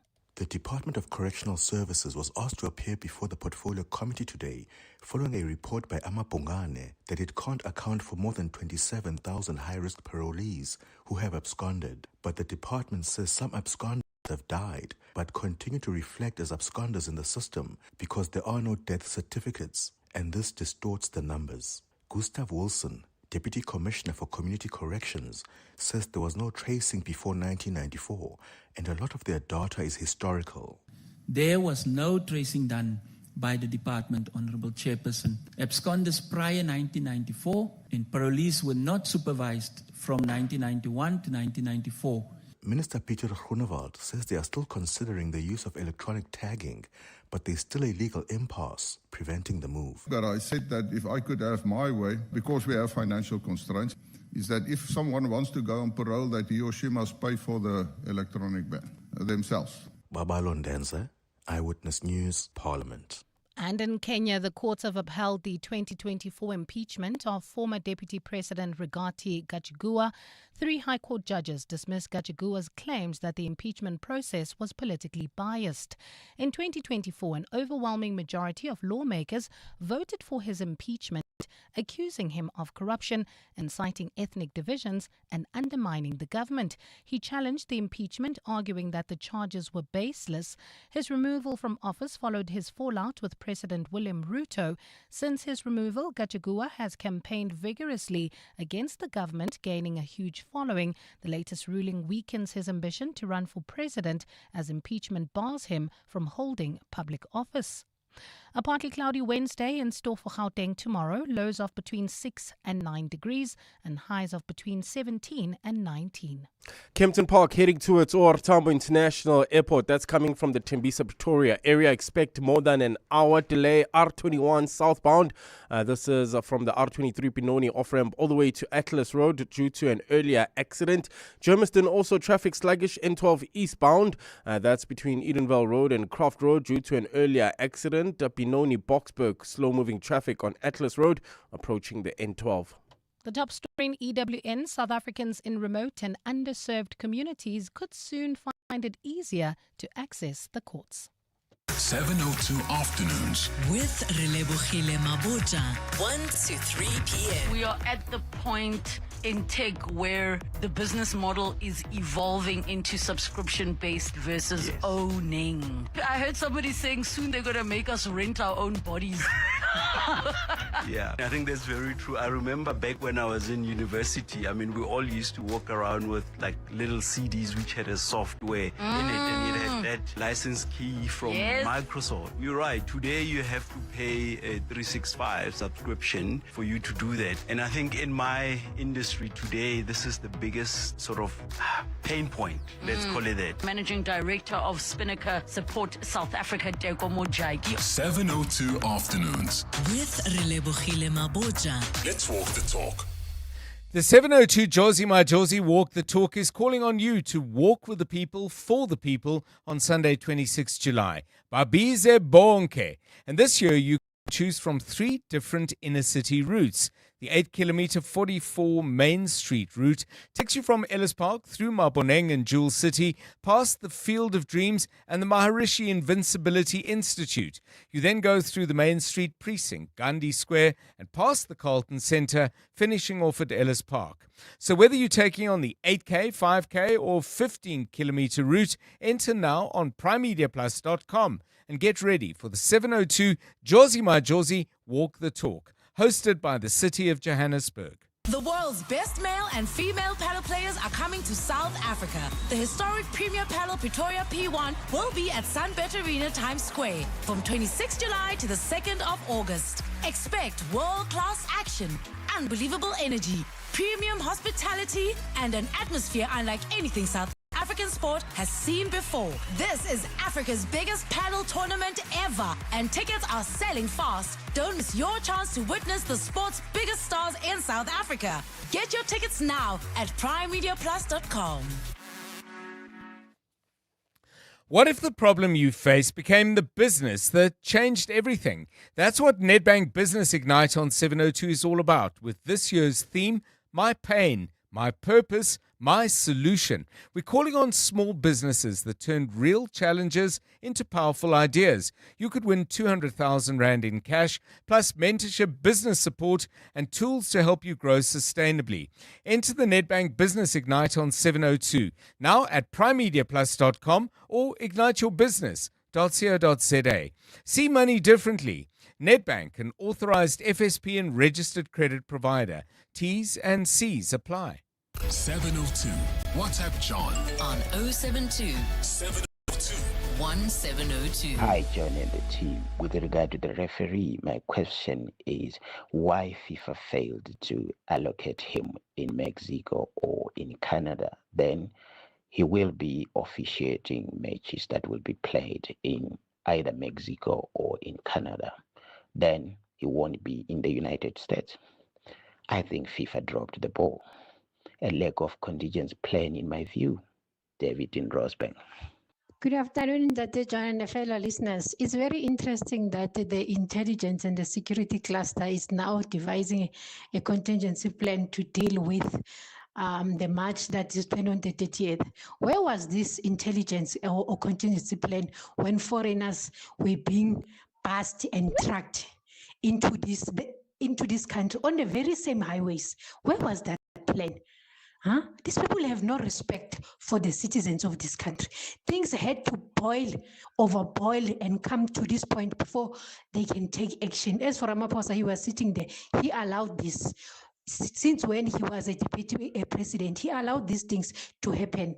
And I hope hope he's not planning to use the SAPS and the military to deal with this situation as he did in the Marikana. Yeah, I don't think the military was involved in Marikana at all. And yeah, a subject for another day, perhaps.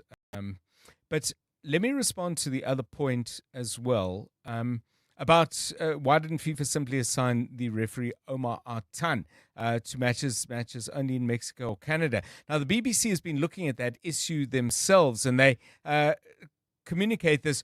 All on-pitch officials must stay at the base in Florida, which is, of course, the southernmost state in the United States, must stay at the base in Florida for training, preparation, and security. And that would obviously explain why Mr. Artan was arriving at Miami as his port of entry. They go on to say it would therefore not be possible for Artan to stay outside the United States and only referee matches played in Canada or Mexico. So that's the answer to that. Now, I did say to you that we've been trying to get the Confederation of African Football to comment, because it's my firm belief, and I don't think I'm alone in this, that CAF actually should have been batting for one of its leading sons, the best referee on the continent. That's a CAF award. That's not my opinion. The response we got from Lutolo September, head of TV broadcasting and communications at CAF, is very brief and says, this is a FIFA matter and had nothing to do with CAF. Can I suggest you speak to FIFA, please? Nothing to do with the Confederation of African Football when one of its leading lights, the best referee on the continent, is barred entry to take part in something he's dreamt about doing. And this has nothing to do with CAF. I repeat the expression again. Nothing to do with CAF. That cannot be. It simply cannot be the case. 17 minutes to 5. EWN Sport. Tola Kele, very good afternoon to you. What's up? Well, John, Iran's turbulent build-up to the 2026 World Cup continues after their federation said its ticket allocation has been pulled, leaving supporters who already made travel plans unable to attend their games. Iran will play their first two Group G games in Los Angeles, starting with New Zealand on June 15, but their participation has been clouded by uncertainty since the US and Israel launched airstrikes on the Republic in late February. They also then had to negotiate a change to their base camp from Arizona to Mexico. That's due to uncertainty over whether they'd be granted US visas. For the United States goalkeeper Matt Freese, he's urged his teammates to embrace the pressure of a home World Cup as they attempt to live up to expectations. The United States will begin their campaign against Paraguay on Friday night and will hope for a better performance than in 1994 when they hosted the tournament. At that global showpiece event, they were knocked out in the round of 16. I would say the message from me is believe. We're believing, and when you have a group of guys that fights for each other and dies for each other on the field, anything can happen. So believe in us, bring the energy, and we hear each and every one of you. The Proteas women will wrap up their on-field preparations with the clash against New Zealand today. That's ahead of the Women's T20 World Cup. They're looking to build on the 16-run victory over Ireland on Saturday, while Marazan Gap has discussed what they're aiming to achieve. Working on the things that you as individual want to work on, and then, but in doing that, also play positive cricket. I feel like we probably did that with the first half of the game with the bat, and then we kind of just lost our game. And even with the bowling, it's just to give everyone a bowl, and you work on what you feel is needed. And former Proteas white ball captain Johan Boata has resigned from his dual role with Queensland and Big Bash outfit Brisbane Heat. That's a year ahead of schedule. He had steered Queensland to a Sheffield Shield final in his first year at the helm, but failed to win a trophy, and reports say he was forced out as a result. He's previously held jobs with the Multan Sultans, Karachi Kings and Islamabad United. That's in the Pakistan Super League. Tola Mganga, Eyewitness News Sport. EWN Traffic. This EWN Traffic is brought to you by Outsurance. SMS out to 45142 now, and you could save on car insurance. If you don't, ask them for 500 Rand. Focus our attention once again on Kempton Park. It's been bad there for a while, eh? Yeah, no, there's an accident scene, John. So if you are leaving Pretoria, Tembisa, heading towards OR Tambo International Airport, avoid the R21 southbound at all costs. Rather go through the Kempton Park CBD, that's taking the off-ramp at the R25 Papsfontein off-ramp and making your way through Pretoria Road and rejoining the R21 there by the Voortrekker off-ramp. Hopefully that will take you some time. There's an accident scene on the R21 southbound. This is before the Benoni off-ramp, already causing more than an hour delay all the way from Atlas Road. In Germiston, traffic sluggish. This is on the N12 eastbound, traveling towards Boksburg on the this is between Edenvale Road and Croft Road, also due to an earlier accident. Benoni, Boksburg, slow-moving traffic on Atlas Road approaching the N12. Edenvale, bumper-to-bumper traffic. That's traveling towards Germiston, N3 southbound between Linksfield Road and Van Buren. For the latest traffic updates, you can also follow us on X at EWN Traffic. There's more EWN on air, online, and on the EWN app. Things people stress about in traffic.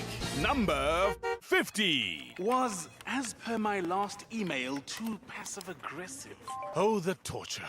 Well, with the Outsurance pointsman on your route, at least the traffic is one less thing to stress about. The Outsurance pointsmen have been easing traffic congestion so we all get to where we need to be quickly and safely for the past 20 years. With Outsurance, you really always get something out. In partnership with 702, Outsurance is a licensed insurer and FSP. This Youth Month, 702 Drive with John Perlman Commemorates the youth of 1976. Let's walk the talk. John is on X. At John Perlman. Very interesting thing I came across on social media. I don't actually have it in front of me, so I can't read it verbatim, but it was kind of about how there's somebody in, I think it's a work circle, who constantly bakes cakes and brings cookies and is always doing generous things, and then their birthday came and went and there wasn't any of the kind of reciprocity, and clearly they were disappointed and went to social media to kind of get people's point of view on that.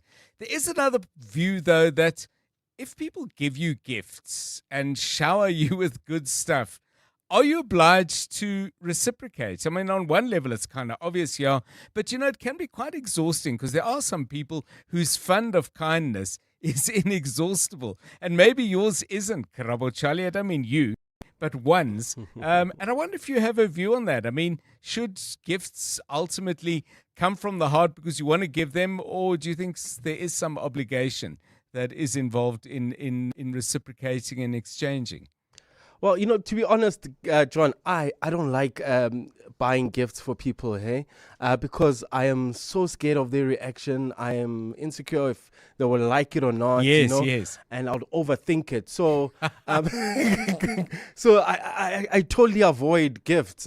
So when it's maybe we are invited to a wedding or a birthday party, I always make my partner do the buying of the gifts because actually, I'm also not creative enough to think, okay, what would John like? Yes. I'll probably buy you a soccer ball, John.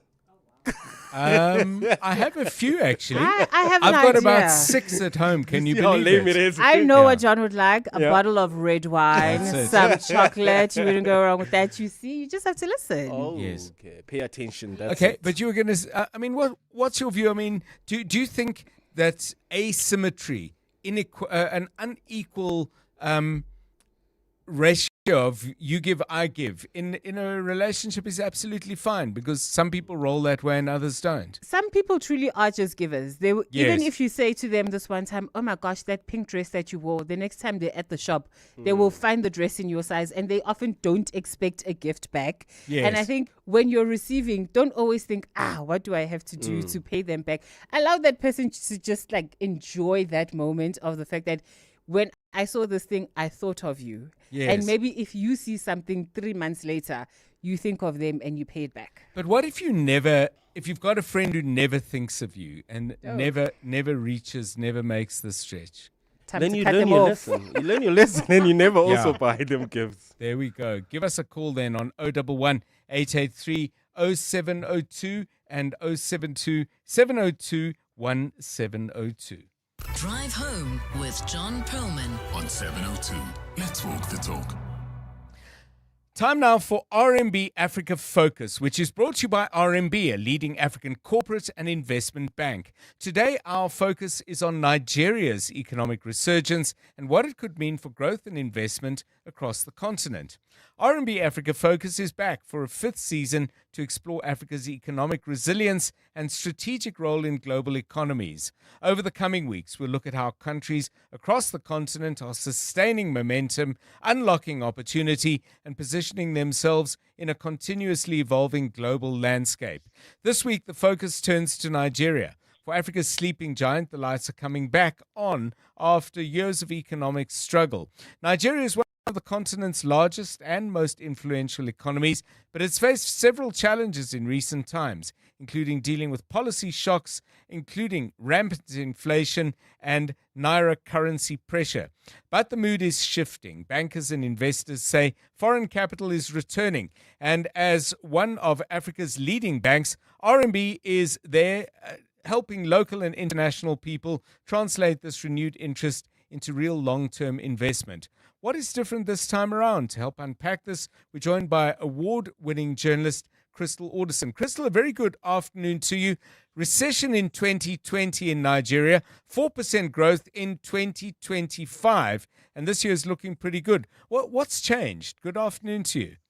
Good afternoon, John. In fact, this year it's 4.4%. And, in South Africa, we can only dream of even 0.5% growth, John. So you can imagine some real growth in Nigeria. And ultimately, as you pointed out, a few years ago, Nigeria was just really in the doldrums. And we now see there's been major investment in oil. There's been big regulatory reforms. There's been new fiscal incentives, and it's just improved the investment climate. And ultimately there were two key decisions, John, and the one was probably the most difficult, the hardest and most bravest political decision that I do think any Nigerian leader has ever undertaken, and that was removing the fuel subsidy. President Bola Tinubu came in 2023 and he just removed it. It was abrupt. It saw protest. It saw outrage from unions. There was a collective shock in the country, John.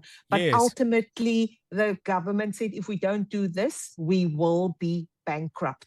And it's still a very difficult decision, John. If you speak to Nigerians, they will still tell you, removing the subsidy has not been easy, but of course that has helped the country gain momentum. The second big issue was that the Central Bank of Nigeria basically told banks, I'm giving you 24 months, sort yourself out, get your recapitalization program going. If you don't sort this out, we're closing it. And we actually saw out of 36 banks, 32 raised the necessary money. And those two major factors, John, brought about a political will to deal with a very serious economic crisis.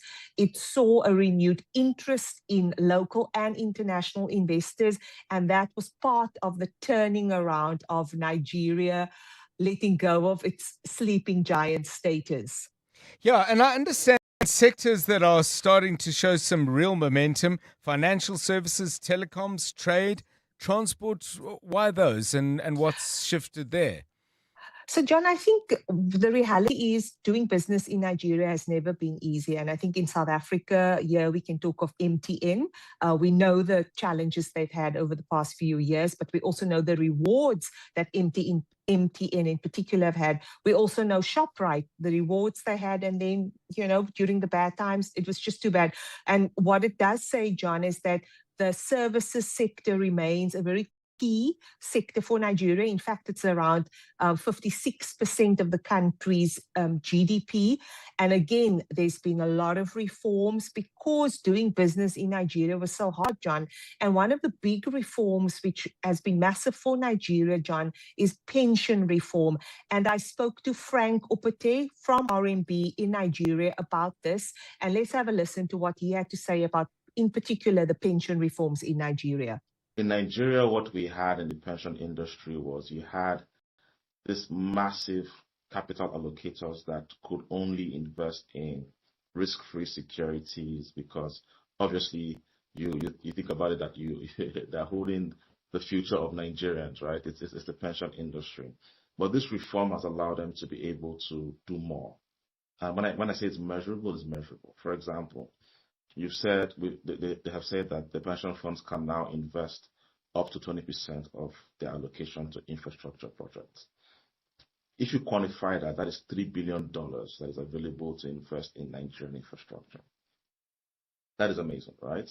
And what you've then seen is you've seen the private sector respond. You've seen infrastructure funds. You've seen people looking for a way to get the right bankable projects and sell those projects to the pension funds so that they can flow capital to those projects.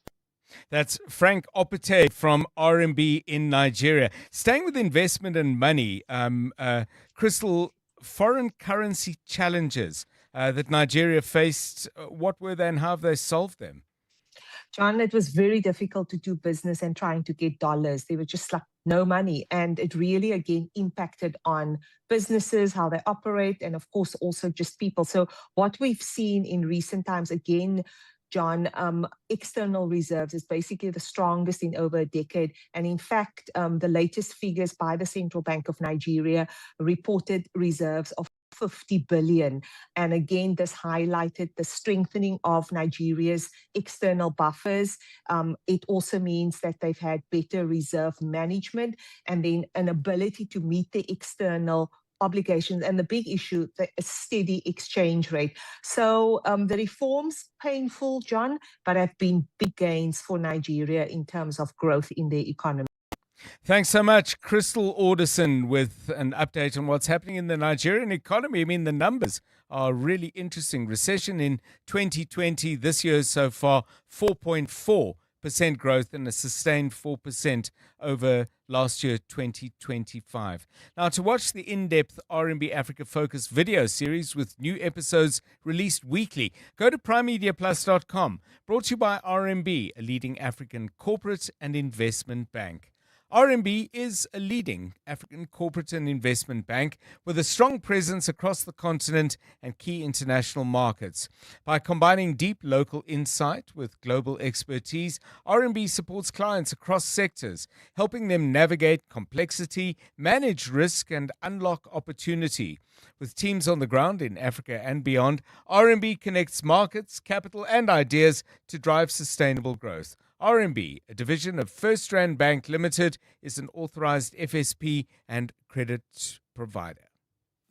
Africa Milani. Weekday mornings, 4 to 6. From your inquiries and perhaps anecdotal conversations, how much of a factor do you think illegal migration issues are going to play in the upcoming local government elections? Not much. All this has to do with the timing. If what we currently see builds up to continues at the same rate, then definitely that will have a huge impact. Remember, immigration shapes the mood, whereas service delivery issues still determine how people vote. Professor Setua Matebesi.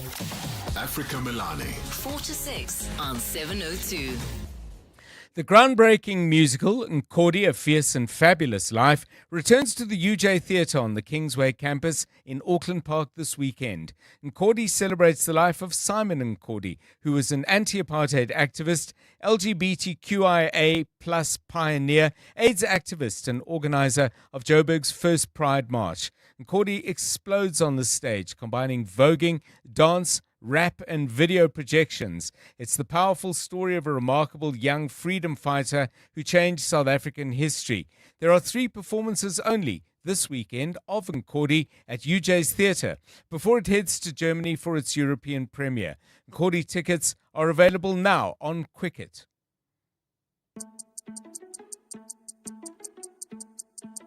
If you're CEO or CFO looking to grow across Africa, then the next 60 seconds are for you. Because in that short time, one bank in Africa will process over 300 million rand. That's 430 billion rand every day. Right now, we have 17.7 trillion rand of the continent's assets under custody management, making us far and away the largest bank by assets in Africa. Which is why in 2025, we were voted Best Bank for Corporates in Africa at the Euro Money Awards for Excellence. So, if you're looking for a bank with scale, we're easy to find. We are in 21 key markets across Africa. And we've been on the continent for 163 years, so we are not going anywhere. Standard Bank Corporate and Investment Banking. Standard Bank is an authorized FSP and registered credit provider. T's and C's apply. The future of business isn't just about making more.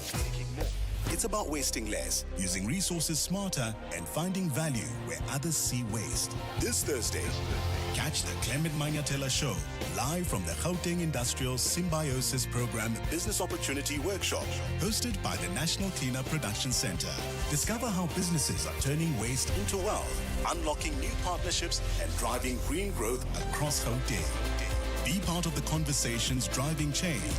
This Thursday, live on the Clement Manyatela Show, brought to you by the Gauteng Department of Environment on 702. This is EWN. Crime intelligence top cop Feroz Khan accused of hijacking drug bust scene, and family of deceased Cartrack worker open to meeting with management.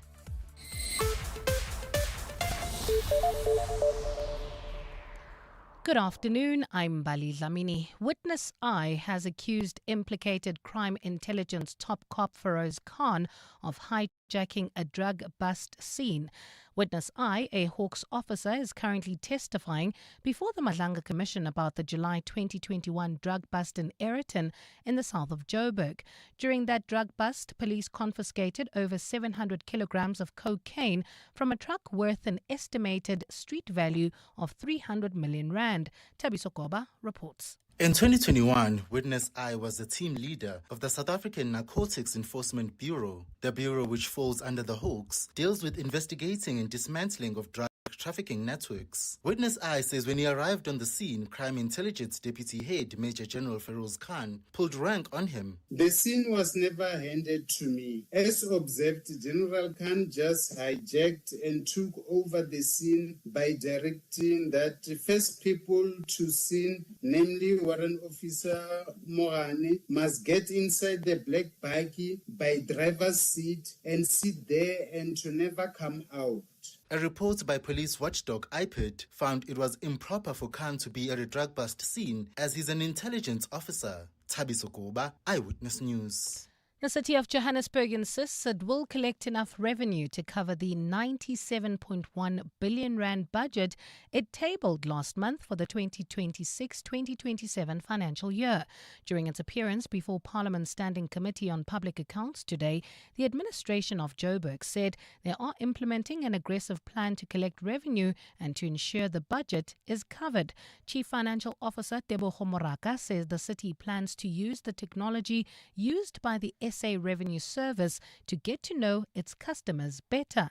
Lindsay Dentlinger has more. As the City of Johannesburg faces a legal challenge from the DA over its latest budget, which the party does not believe the city will be able to fund, its executives say a turnaround is in full effect. CFO Tebogo Moraka says the collection rate is on the up, having reached 90% in April.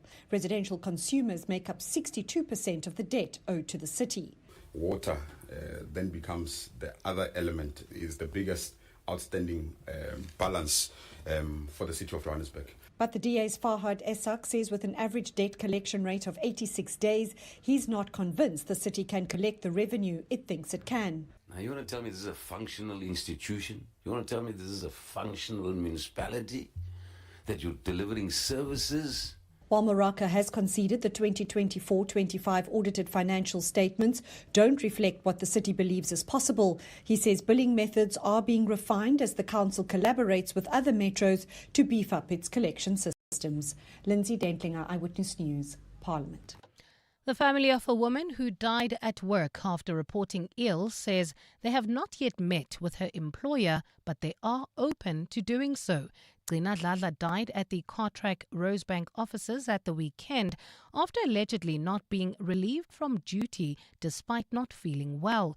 Cartrack has denied this, saying she was supported and attended to by first aid officers after collapsing.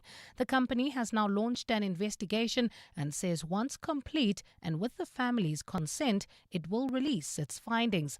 Dladla had reportedly complained to her family about severe exhaustion during her nearly 2 years at the company. Nkosikhona Malingamnisi reports. The 29-year-old's family is seeking answers on how the emergency was handled amid claims there were delays in calling an ambulance. In a statement addressed to EWN, Cartrack has expressed condolences and says it remains committed to supporting those affected. The company also says Dladla had raised personal challenges outside of work which were handled confidentially. Meanwhile, in light of their unspeakable grief, her family has received widespread support on social media. Following EWN reporting on the tragedy, the Unemployment Insurance Fund has offered assistance, a move welcomed by her loved ones. Dladla's funeral details have not yet been confirmed as her body remains at a state mortuary for investigation. Police are probing an inquest registered at the Rosebank police station. Nkosikhona Malingamnisi, Eyewitness News. The legal team of EFF leader Julius Malema is seeking to re-enroll its defamation case against Patriotic Alliance Deputy President Kenny Kunene. Malema's bid to sue Kunene for R1 million was struck off the roll by the Joburg Magistrates Court today. Malema instituted legal action after Kunene alleged during a podcast interview that Malema would spend nights at the home of the late taxi boss Jotham Mswazi Msibi. Msibi's name has featured prominently at the Madlanga Commission of Inquiry, where testimony has suggested he was a major organized crime figure. Alpha Ramushwana has more. Over the past few months, Julius Malema has been named for having close links to controversial businessmen, including Zengumalo, Joe Ferrari Sibanyoni, and the late Jotham Msibi.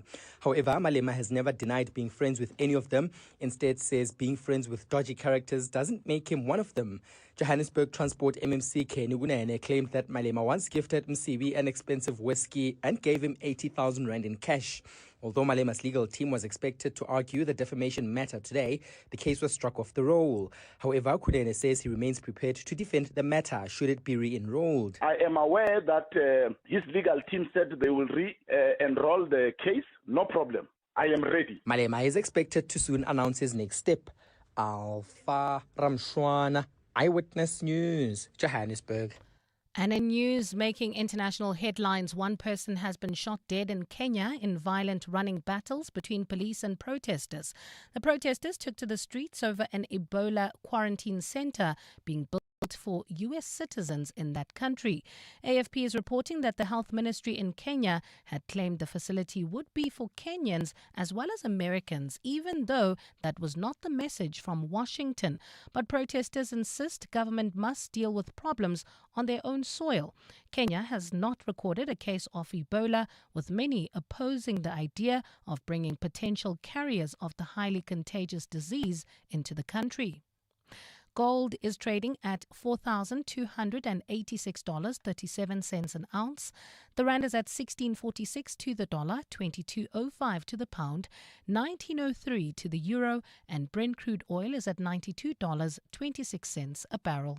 Kempton Park, you can still expect more than an hour delay heading towards OR Tambo International Airport. That's on the R21 southbound from the R23 Benoni off-ramp all the way to Atlas Road due to an earlier accident in Croydon. Still in Kempton Park, also accident seen on the R24 eastbound near Barbara Road. This is causing about a 20-minute delay all the way from Edenvale Road, so allow for extra traveling time if you're heading towards the airport. In your sport, Diogo Jota's widow sends an emotional message to Andy Robertson ahead of the FIFA World Cup. Lords' pitch is rated unsatisfactory after England-New Zealand test. And reigning champion Tatiana Maria shocked by Queen's wildcard snub. A partly cloudy Wednesday in store for Gauteng tomorrow. Johannesburg drops to overnight lows of 7 degrees, peaking at 17. Pretoria 9 and 19, and Vereeniging 6 and 19 degrees. The top story in EWN this hour: Witness I has accused implicated crime intelligence top cop Feroz Khan of hijacking a drug bust scene in 2021. EWN, in touch, in tune, and independent. For the latest, visit ewn.co.za or download the EWN app. We're calling on Joburg to walk the inner city with us. In 702 Josie My Josie Walk the Talk. Babize bonke. Enter now on primemediaplus.com. 702. Drive home with John Perlman. John Perlman, 3 to 6 p.m. On 92.7 and 106 FM. Let's walk the talk.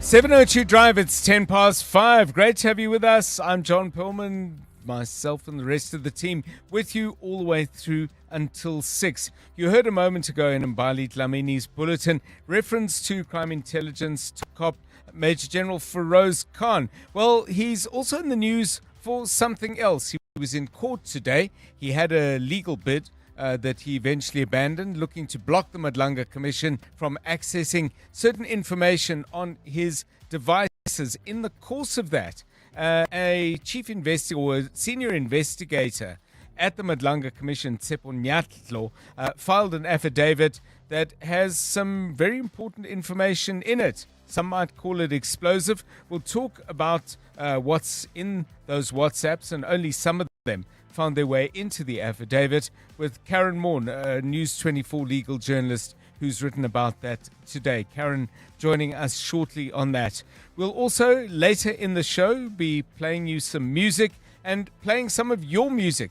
I'll tell you in a moment what that music is all about. Stephen Critters is keeping up to date on a business trading day that has been rather better than yesterday, but still full of uncertainties. And as the traffic gets denser and the progress gets slower, we'll make sure you know exactly where the trouble spots are. That's in just a moment. We asked you, by the way, about gifting and whether if people give you lots of gifts, you're obliged to give them lots of gifts, or vice versa. If you're the generous one, do you expect something similar or equivalent in return? A few of you have views on that. Lots and lots of comments as well on the fact that Africa's top referee was unable to actually enter the United States to take up his position as a FIFA World Cup referee. And some of you have some views on my view expressed earlier, that the Confederation of African Football should have fought for its guy. They should have done so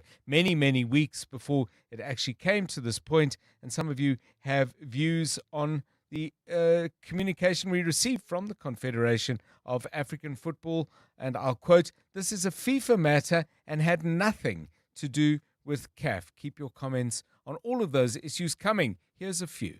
702.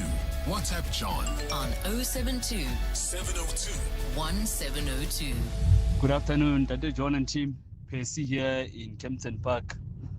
Dr. John, talk about gifting, particularly when it comes to birthdays.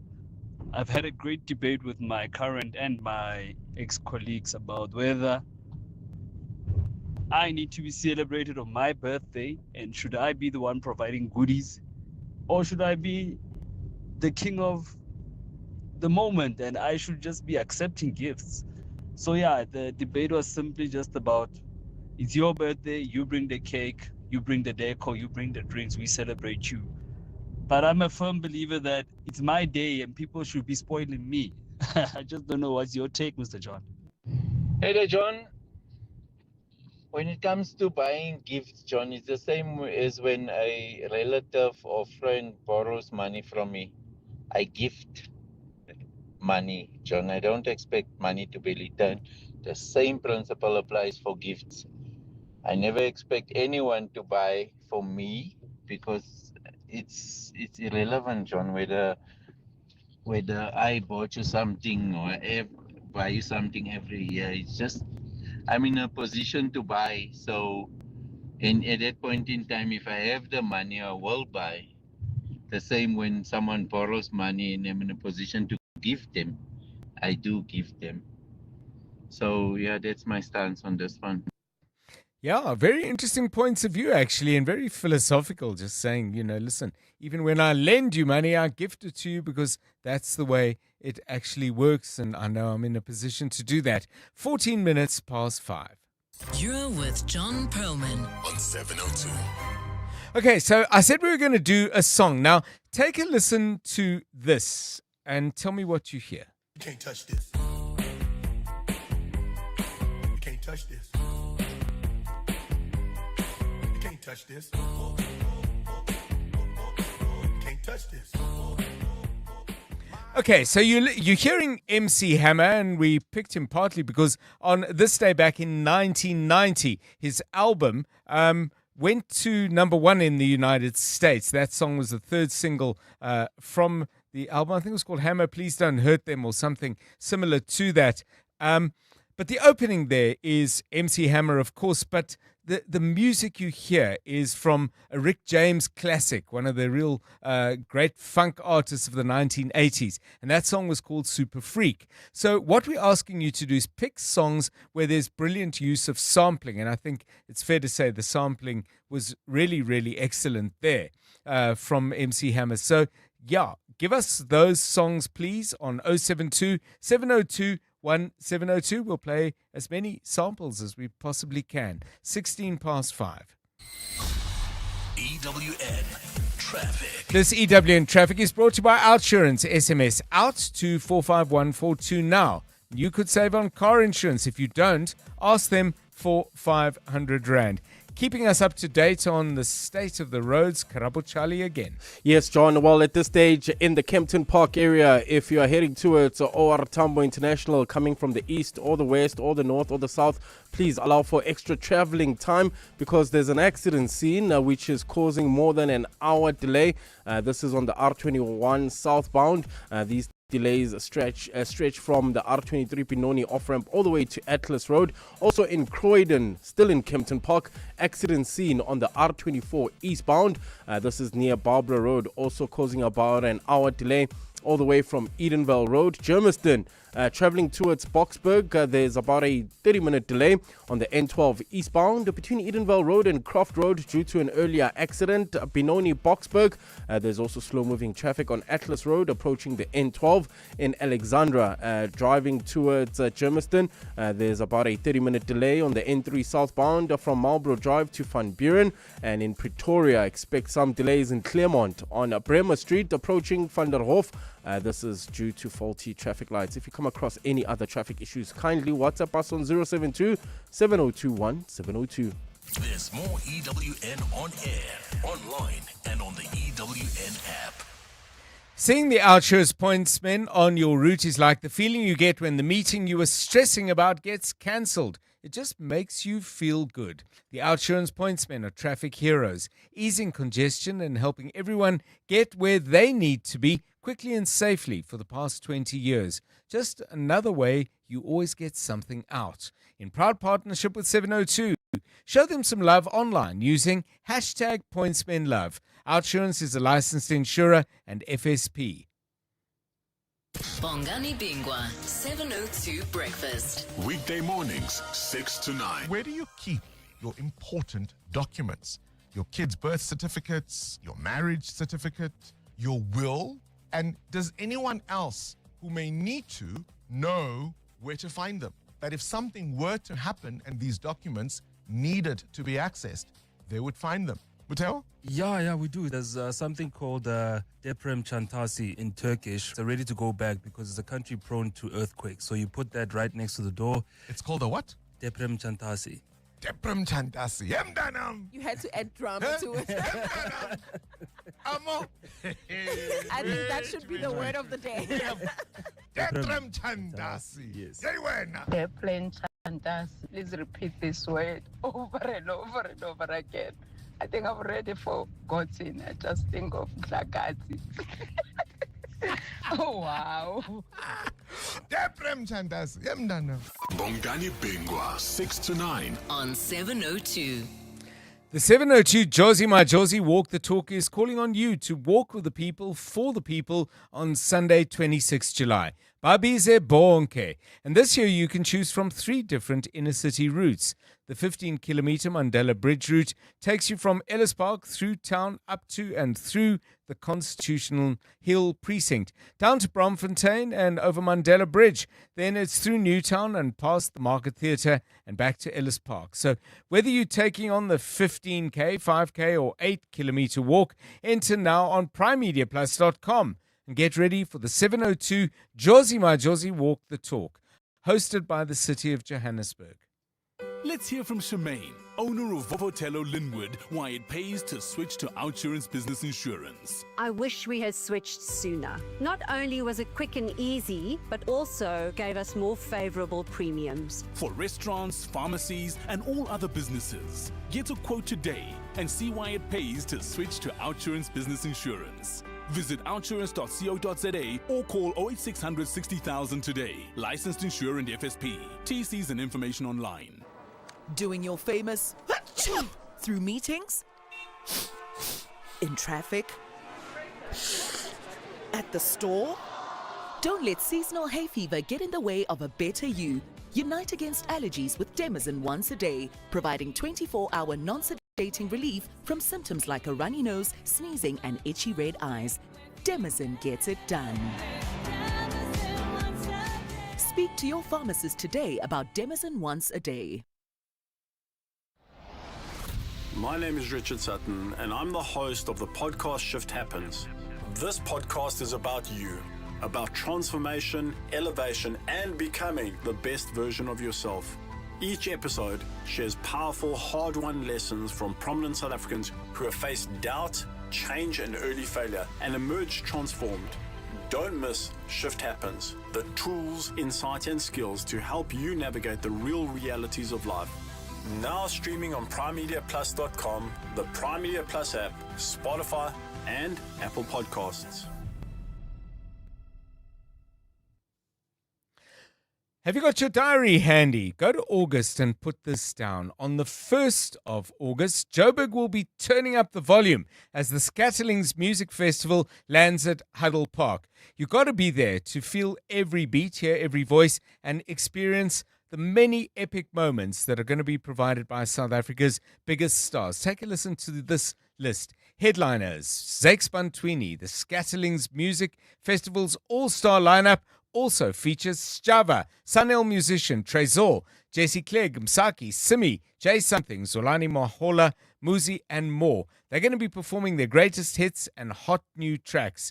Curated by Jesse Clegg and Msaki, Scatterlings is a cultural movement where the music, the energy, and the crowd all become part of the story. Now, the early bird tickets are sold out, but Phase 2 tickets are now on sale. You really don't want to miss out on this. Grab your tickets now. You can pick them up at webtickets.co.za.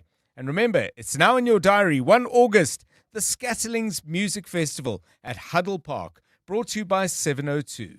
This Youth Month, 702 Drive with John Perlman Commemorates the youth of 1976. Let's walk the talk. John is on X. At John Perlman. Right, let's focus our attention now on a very important story that has come up in the courts. My understanding of it is that Major General Feroz Khan was in court. He was looking to block the Madlanga Commission from accessing information on his devices. He eventually abandoned that bid, but not before an investigator at the Madlanga Commission, Tsepo Nyatlo, had tabled or submitted to the court an affidavit that raised a whole lot of questions, indicating at the same time that there was perhaps more where that came from. Karen Morn, News 24 journalist, has been looking at what was in the affidavit and its significance and joins us now. Karen, WhatsApps and an exchange seems to be very, very central, and the people involved in the exchange, Major General Khan, Mohammed Syed, Chief Operating Officer at the cigarette manufacturer Carney Links, and the leader of the EFF, Julius Malema. What's the pattern here? What did you glean from the WhatsApps that you've seen so far? Good afternoon.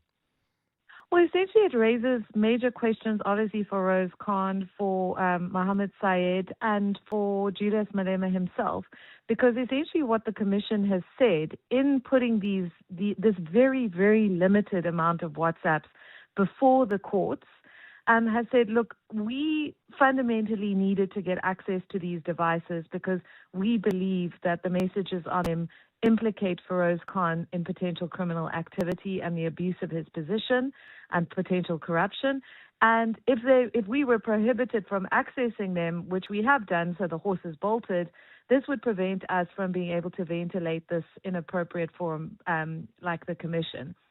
So essentially, they were producing this very limited amount of evidence related solely to this communication with Syed, because they argued, look, this is not a matter that is immediately before the courts. We're not dealing with, for instance, the matter that Feroz Khan is currently facing charges over. We are just explaining to the court why this particular piece of communication is pivotal to our potential inquiry as a commission, but this is not the only extent of it, and we have far more stuff that we intend to bring into the commission when Feroz Khan is questioned. Let's just stay with communication between Feroz Khan and the company, or Mohammed Syed, COO, I beg your pardon, at the cigarette manufacturer Carney Links.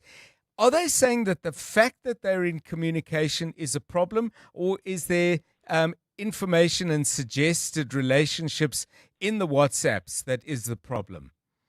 So what we've seen with this is a pattern we've seen repeated in the commission. There's no direct communication between Malema and Khan at this stage. We know that, for instance, Khan asks for Malema's number at one stage, but we haven't seen any direct communication. This is solely between Khan and Syed. But what we do see, for example, is that Khan is obviously very aggrieved by the then Inspector General of Intelligence, Dr. Dintwe, and he essentially plants questions which Malema then utilizes word for word in an EFF statement and questions to Parliament to both Becky Cele in relation to Dintwe and his alleged relationship with the drug dealer and potential Becky Cele's relationship with the drug dealer.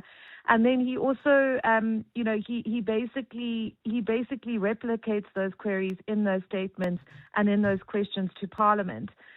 Now, of course, we don't know what Malema's response to that will be. He may well say, I was getting information from a whistleblower. But what makes it more serious is that through Syed, Khan is asked for a case number in which Julius Malema has criminal charges laid against him by the VBS curator. And Khan then provides Syed, who is a very close friend of Julius Malema, who Malema supported through the very high-profile death of his child. He then provides that information, including the address of this curator who has laid these criminal charges. And it goes beyond that, because the commission is saying there's also potential evidence that Malema was linked to alleged tender rigging. We've had that kind of allegation in relation to the Tswane evidence that came out in the commission. That will obviously need to be ventilated and addressed. And they're also saying that Khan and Syed were themselves implicated in an alleged kickback scheme in relation to SAP's procurement, that Khan was also involved in that. So there's some very, just on this limited amount of communication, there's already a field of questions that need to be asked. And I think this is going to make things very uncomfortable for Mr. Malema, given the pivotal role that he's played in the ad hoc inquiry that is investigating Nhlanhla Mkhwenazi's allegations of criminal capture of police and law enforcement. Karen Moore, News 24 journalist. You can go onto the News 24 site. It is behind a paywall. But more of these details are going to be ventilated at the Madlanga Commission. Major General Feroz Khan scheduled to appear before that forum, I think in the first week of July, 28 minutes past 5. EWN Business. Stephen Curtis with us with the very latest from the markets. How do we close? How are you gearing up for tonight's money show between 6 and 8? Over to you. Good afternoon to you, John. For the other side, I'm afraid, wiping out a lot of today's gains. We ended the day at 0.04%, 111,130 points. Financials were up 0.84. They lost a little bit of momentum towards the end. Industrials up 0.1, but resources down 0.85, which obviously weighed on things, particularly lower gold and platinum prices. Brent crude is slightly lower, which of course helps. AB InBev up 3% on the day, and some of the financial shares up quite strongly. So momentum's up 2.34. Santam's up nearly 2. Discovery, Capitec also all up nearly 2 on the day. Fortress B, the property group, they're up 2% as well. And then some of the mining shares like Tungela are down nearly 8%. Glencore down 3.1%. Kumba down 3% as well. Harmony also down nearly 3% along with Sabania. And then some of the consumer shares. So the Premier Group's down 2.5%, the Foschini Group's down 4.25%, Canol Plus is down 4%. And that's really what's brought down the index on the day. In fact, Mr. Price down 3% as well. You would have heard and obviously been discussing our GDP figures. We did grow by 0.5% in the first quarter of the year. Real strength in the agricultural sector, but not enough investment in the economy, not enough manufacturing in the economy. We'll talk more about it on the Money Show. And Wendy Lahabe stepping down as chair at Pepkor. She's scaling down her board commitment, says the company. Ian Kirk will act as the new chair. Wall Street opened positive, but seems to be turning now. Not so much because of what's happening in the Middle East. I think people concerned about inflation figures due. Also, of course, John, lots of sort of flurry and people holding capital back for the big IPO, the big initial public offering on Thursday night, our time, SpaceX, and people just keeping their money aside for that. The Dow Jones is up 0.12.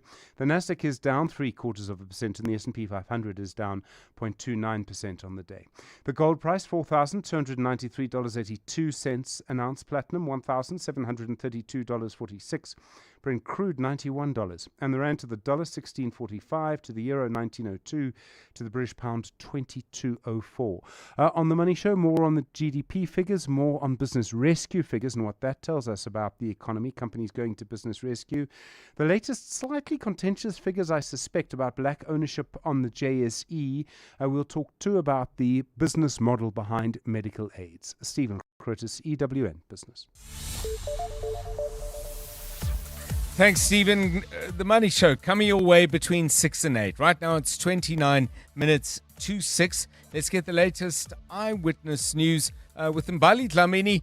Gauteng provincial crime stats released today. What are they telling us? Good afternoon. Well, John, a very good afternoon. Guns and vigilante killings continue to fuel deadly violence across Gauteng. This has been revealed in the latest provincial crime statistics released by Gauteng Police Commissioner Tommy Mtombeni earlier. Although the figures show murders declined by 15% between January and March this year, nearly 500 people were gunned down during the 3-month period. Firearms were used in 488 murders, making guns by far the most common weapon used by killers. The figures also reveal the deadly impact of mob justice, with 74 people killed in vigilante attacks during the quarter. Dimakatso Leshoro has more. Despite the overall decline, several communities continue to experience exceptionally high levels of violence. The JP Policing Precinct recorded the highest number of murders in Gauteng, with 33 killings during the quarter, followed by Alexandra and Ivory Park. Meanwhile, Beggersdal recorded the sharpest increase in murders, emerging as one of the province's growing violence hotspots. Gauteng's 40 worst murder stations accounted for 61.3% of all murders recorded in the province between January and March. Police say arguments, misunderstandings, provocation and road rage incidents remain the biggest drivers of murder, followed by vigilantism and robberies. The province remains South Africa's largest contributor to serious crime, accounting for 26% of all community-reported serious crimes nationally. Dimakatso Leshoro, Eyewitness News in Kempton Park. A judge in the Nafis Murdoch trial has warned that proceedings will continue without any accused who refuses to comply with court procedures. This after a co-accused had a dramatic outburst in court today before exiting the dock to remove himself from proceedings. Murdoch and 14 others face charges linked to an alleged criminal enterprise.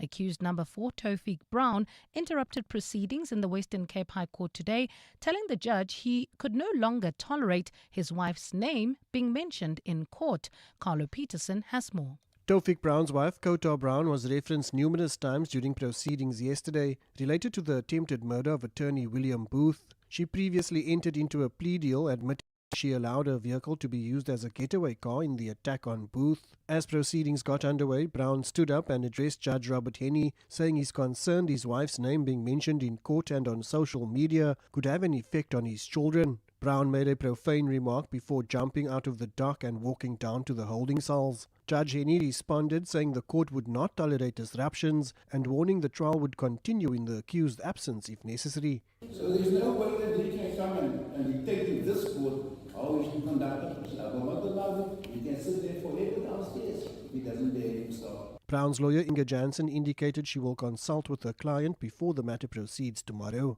Carlo Peterson, Eyewitness News.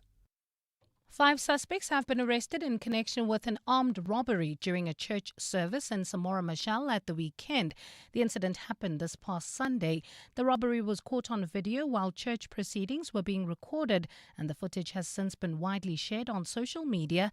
The Western Cape Police's Wesley Twigg. Members of the Tactical Response Team, Provincial and Samora Machel detectives started with an investigation and tracing operations in a bid to bring the perpetrators to book. Their efforts paid off on Tuesday morning when the members arrested 5 suspects between the ages of 27 and 39.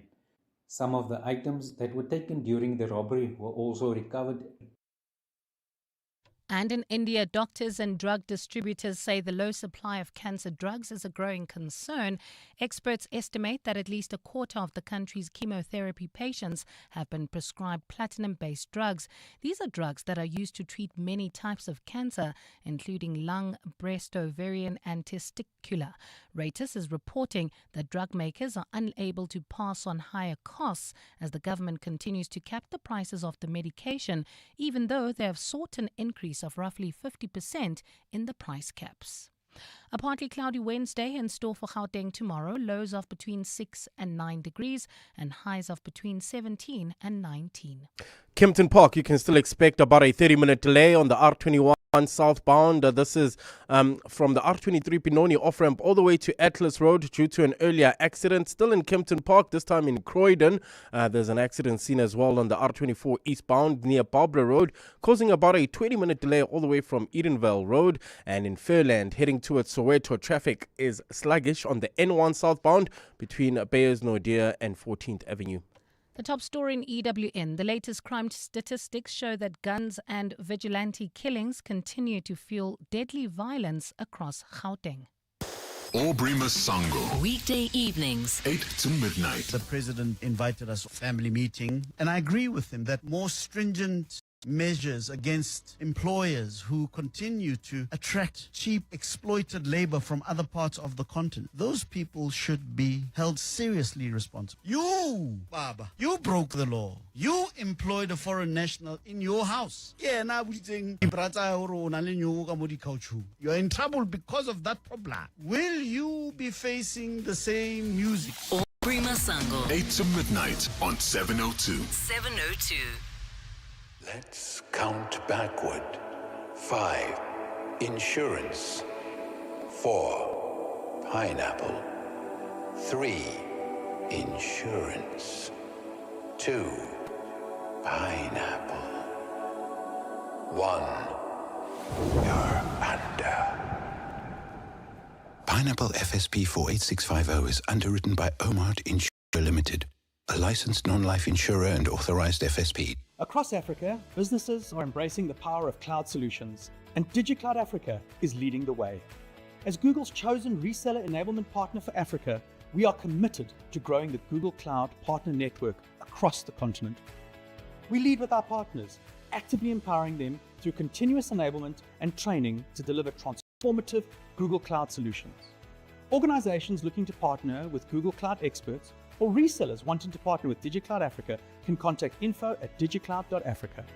If you're thinking Google Cloud, think DigiCloud Africa. Mom, I know what I want to be when I grow up. Oh, really? I want to be an astronaut.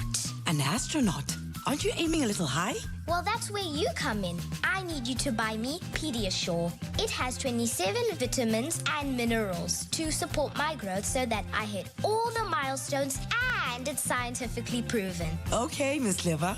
Where can I buy Pediasure? It's available at pharmacies and retailers in South Africa. Pediasure by Abbott. Approved by kids to fuel their dreams. 702. WhatsApp John on 072 702 1702. Hi, Nabra John. I was always generous. Always. Like I could remember everybody's birthdays.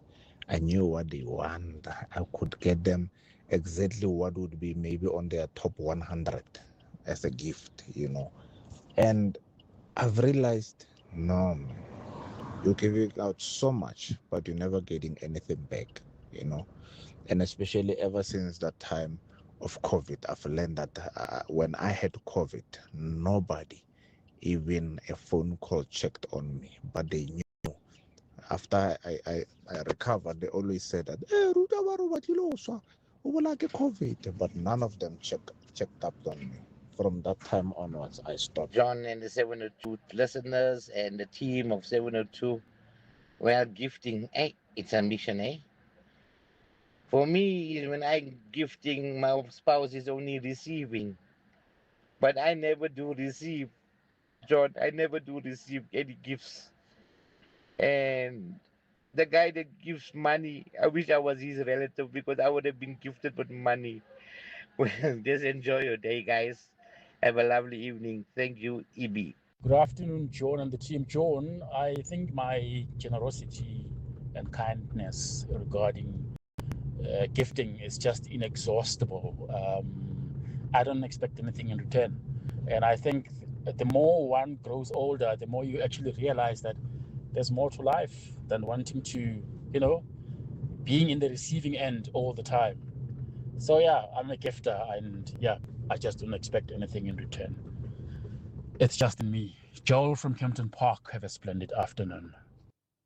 Yeah, thanks for those. We got some music coming up. You can freely gift your suggestions of your favorite song or the best use of sampling in a song.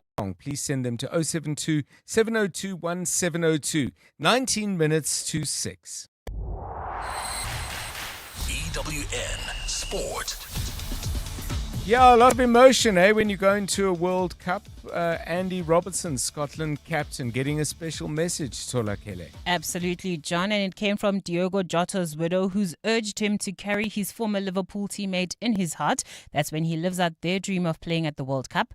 Jota died at the age of 28 in a car crash last July after helping Portugal secure qualification, but he never played at the Global Showpiece event, having missed the 2022 tournament through a calf injury. For Robertson, he'll lead out a Scotland side who are playing at a first World Cup since 1998. That letter will stay with me for a very long time. We've just got to carry him with us. We will always make sure that his name will never be forgotten, that his memories will always be cherished. Like it says in there, the dreams that we'd shared of trying to be at the World Cup. I think 2022 World Cup was when me and Josh really became close. He missed out because of injury. Obviously, Scotland never qualified. I think we just spoke so much about what it would mean to us both to be at the next World Cup, and that was the aim for both of us to get to America. I'm just gutted that that was taken away from him. Somali referee Omar Artan says he was subjected to an 11-hour immigration interview, then taken to a separate holding cell where he was detained for several hours before being put on a flight back to Istanbul. The revelation comes after he was denied entry to the United States for the World Cup, despite holding the right papers and visa, along with a diplomatic passport specifically to ease his travel. Artan was said to be the first Somali to referee at a World Cup final, but has now been dropped from the list of officials by FIFA. That's after he was barred from entering the country at the Miami International Airport. Switching over to tennis, where Tatiana Maria has called for the Queen's Club to show her more respect as its defending champion after she had to go through qualifying to reach the main draw. The German qualifier beat Amanda Asimnova in the final last year to win the trophy, but this time around, 4 lower-ranked British players were awarded wildcards for the tournament, while Maria had to go the long way around to progress to the main draw. This year it's a little bit different because I really was hoping to get also a wildcard for the main draw, because already what I did last year was amazing, and to be a champion here, I thought I deserved a wildcard. Yeah, to get also a little bit respect. But I played the qualifying. I won my 2 matches. I'm in the main draw, so yeah, I'm happy that I stick to my tennis to try to focus on this. And the ICC have rated the Lord's pitch for the first test between England and New Zealand as unsatisfactory, with the historic venue also handed 1 demerit point. England completed a 115-run win on Sunday, but the surface was difficult for batting and the match would have been over inside 2 days if not for the bad weather. The unsatisfactory rating is the second lowest grading available to the ICC, beaten only by unfit. Tolagile Mganga, Eyewitness News Sport. EWN traffic. Right, let's get the latest from out on the roads with Karabo Charlie, please. Good afternoon. Afternoon, John. Let me start in Kempton Park. Let me start with the good news in Kempton Park. That accident scene on the R21 southbound. This is before Atlas Road has been cleared and traffic is now free flowing heading towards OR Tambo International Airport. That's if you're coming from Pretoria, Tembisa. However, if you're coming from Germiston, Bedford View area heading towards OR Tambo International Airport, you can still expect about a 30-minute delay. That's in the Germiston area on the N12 eastbound. Between the Kilulis interchange and Barbara Road. This is due to an earlier accident. There's also slow-moving traffic. This is on in Benoni. This is on Atlas Road, approaching the N12 in Germiston. Expect some delays. This is on the N12 eastbound. Between Edenvale Road and Croft Road, also due to an earlier accident, while in Alex, expect about a 30-minute delay on the N3 southbound heading towards Germiston between Marlborough Drive and Van Buren. In Fairland, this is on the N1 southbound between Beyers Naudé and the N4 and 14th Avenue, traffic heavily backed up. Roodepoort, also slow-moving traffic on Randfontein Road, that's heading towards Kagiso, approaching Adcock Road, while in Claremont there's some delays on Bremer Street approaching Van der Hof due to faulty traffic lights. If you come across any other traffic issues, kindly WhatsApp us on 072 702 1702. There's more EWN on air, online, and on the EWN app. This Youth Month, 702 Drive with John Perlman Commemorates the youth of 1976. Let's walk the talk. John is on X. At John Perlman. 702 Drive, it's 14 minutes now to 6. Our musical theme for today, songs that sample great bits from other songs and create something new. Your favorite version of that kind of musical creation. This one, very appropriate, I suppose, because it's a World Cup week. This was something that came out in 1998. TKZ with a little bit of help from a song that they obviously thought would work well, and it did.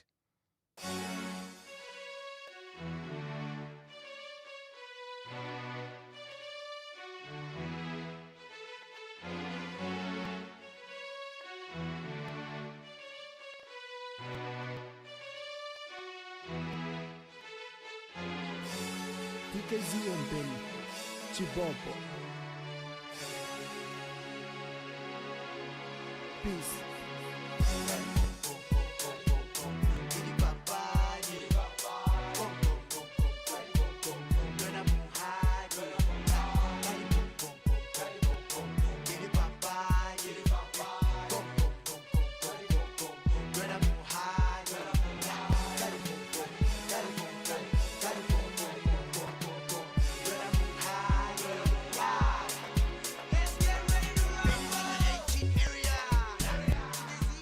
Benny in the 18 area with TKZ. The music underneath it from that song by Europe called The Final Countdown. Send us yours, please, on 072 702 1702. Back with your choices in a moment.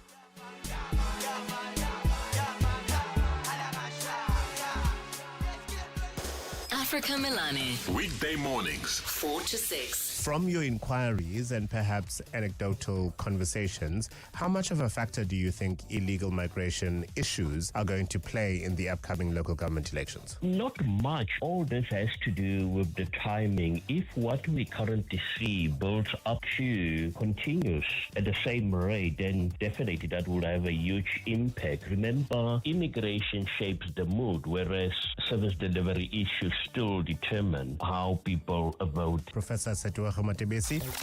Africa Milani. 4 to 6 on 702. Everyone's had the anxiety of wondering if their insurer will pay out their claim, but with Outsurance, you've got peace of mind. The Ombudsman, an independent body that rules on complaints, confirmed in their 2025 annual report that Outsurance had the lowest overturned ratio of complaints received. So, switch to Outsurance, the insurer that consistently delivers on what you need insurance to do. 08 600 60,000 or visit outsurance.co.za today. Licensed insurer and FSP, TCs and information online. A bigger and better national lottery is here. Live draws are back. Play at participating retailers, banking apps, and online. The National Lottery. More plays, more chances, more millions. Players must be 18 years or older. Play responsibly. The National Lottery is officially operated by Sizakai. The future of business isn't just about making more. It's about wasting less, using resources smarter, and finding value where others see waste. This Thursday, catch the Clement Manyatela Show live from the Gauteng Industrial Symbiosis Program Business Opportunity Workshop, hosted by the National Cleanup Production Center. Discover how businesses are turning waste into wealth, unlocking new partnerships, and driving green growth across Gauteng. Be part of the conversations driving change.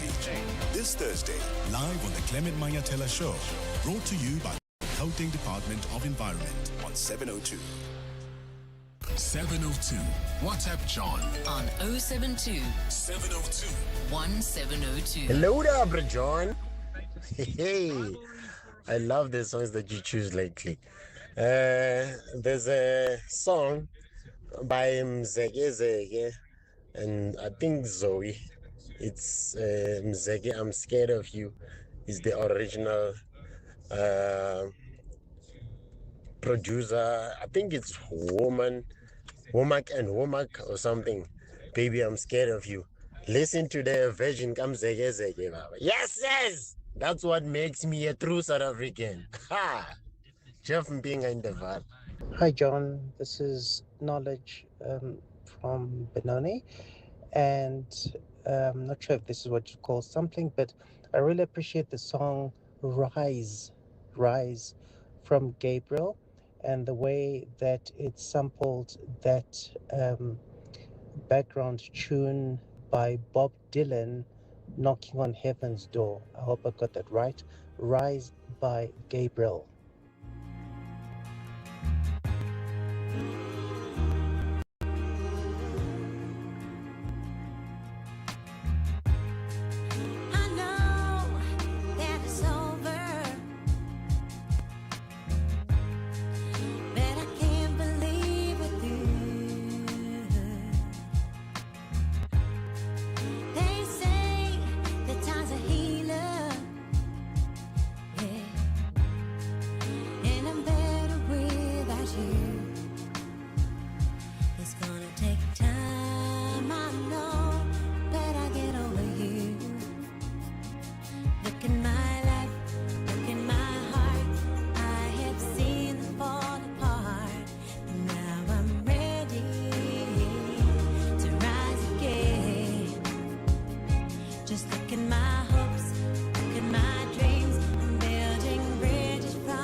Yeah, that's a brilliant use of a sample in my view. Absolutely share that. Gabrielle from 1999 going all the way back to Bob Dylan's Knocking on Heaven's Door. Randy Crawford did it, so did Guns N' Roses, but obviously you go right back to the original. This one sent from Neo, aka The World Is Yours, sampling La Stop Star. I hope I've got that right, by the Boom Clap Bachelors. Not as famous, but two great tracks, says Neo. Let's put that to the test.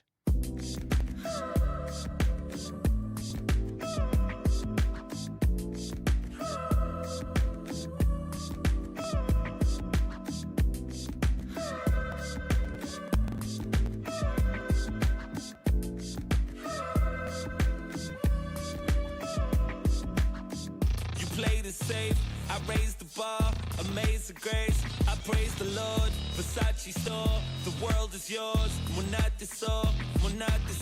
Paparazzi wanna with a happy on. Strashy in the cup with a camera phone. Thanks for that. Ben says the best use of sampling of all time will always be Face to Face by the kings of samples, Daft Punk. More of your voice notes. So, John, mine is Eminem, Slim Shady, that he took from Labi Cifre, and the song is called Agate.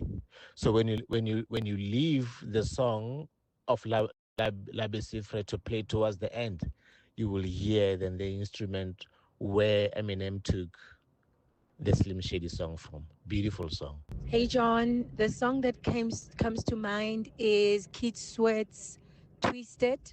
I think it was sampled on Marvin Gaye's "Sexual Healing." Love your show.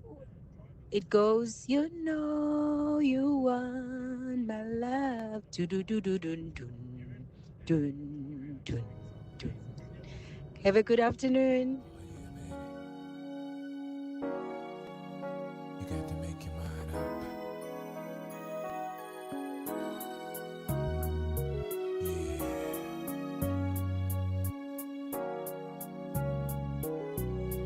Cut close. Help me out.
Keith Sweat, 1996, a song much appreciated. 3 weeks at number one on the US Billboard Hot R&B 100. Now, Iqbal has a couple that he wants to share.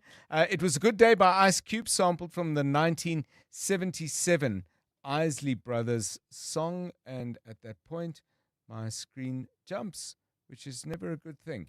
Sampled from the 77 Isley Brothers track, Footsteps in the Dark, and then Dear Mama from Tupac, sampled from the song Sadie by The Spinners.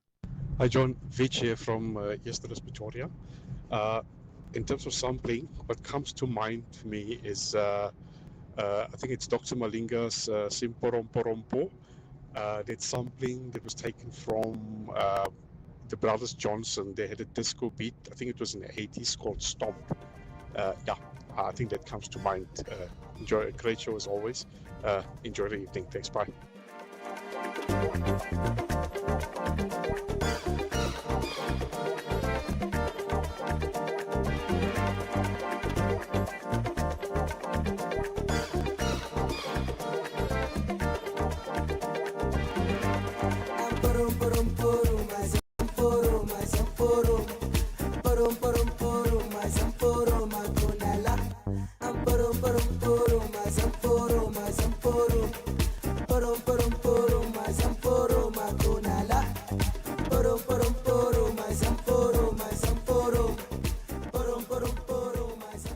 Robbie Malinga with that wonderful bit of sampling in Porom Poroma. Now let's go on and hear a few more of your suggestions as we move towards 6 o'clock. Hi, Ndate John. One of my favorite songs sampled is by Duke Singanga, 525,600 minutes.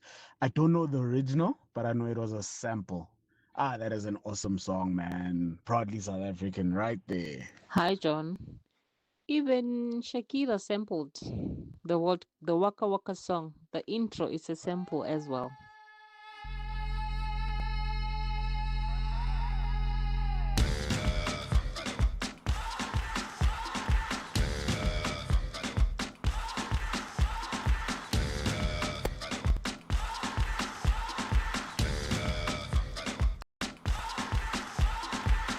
You're a good soldier, choosing your battle. Pick yourself up and dust yourself off and back in the saddle. You're on the front line, everyone's watching. You know it's serious, we're getting closer, this isn't over. The pressure's on, you feel it, but you got it all, believe it. When you fold it up, oh, oh, and if you fold it up, eh, Africa. Samina, mina, waka, waka, Samina, mina, sakalewa. This time for Africa.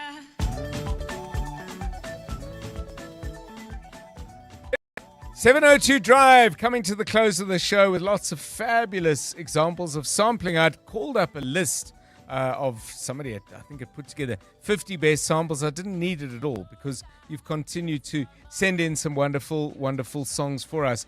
This one from Liz, who says, Mariah Carey has several songs where she successfully incorporated sampling. My favorite is Heartbreaker with the cameo sample, if I remember correctly. Yeah, Vanilla Ice says, Nayan samples Queen Under Pressure.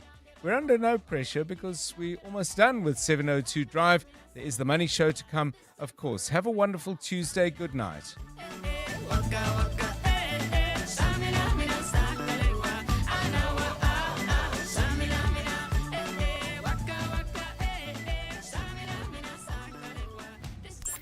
And now, The Money Show. With Stephen Grootes, live on 92.7 and 106 FM. Streaming on the Prime Media Plus app. And DSTV channel 856. The Money Show with Stephen Grootes is brought to you by ABSA Rewards. Get double cash back when an African team scores and wins at the FIFA World Cup 2026, courtesy of Visa. T's and C's apply. Good evening. On your Money Show tonight, our economy grows as agriculture shoots up, but manufacturing and levels of investment both drop. While other numbers out today show the number of companies in business rescue is starting to rise. More claims ownership on the JSE is not transforming and more reform is needed. We find out why younger people are not joining medical aids and how that threatens that business's entire financial model. And also this evening, Eskom on their own green power company. All of that to come, but first, the very latest Eyewitness News. Good evening, I'm Maki Molapo. The city of Johannesburg insists it will collect enough revenue to cover the 97.1 billion rand budget it tabled last month for the 2026-2027 financial year. During its appearance before Parliament's Standing Committee on Public Accounts today, the administration said they are implementing an aggressive plan to collect revenue and to ensure the budget is covered. Chief Financial Officer Tebogo Mora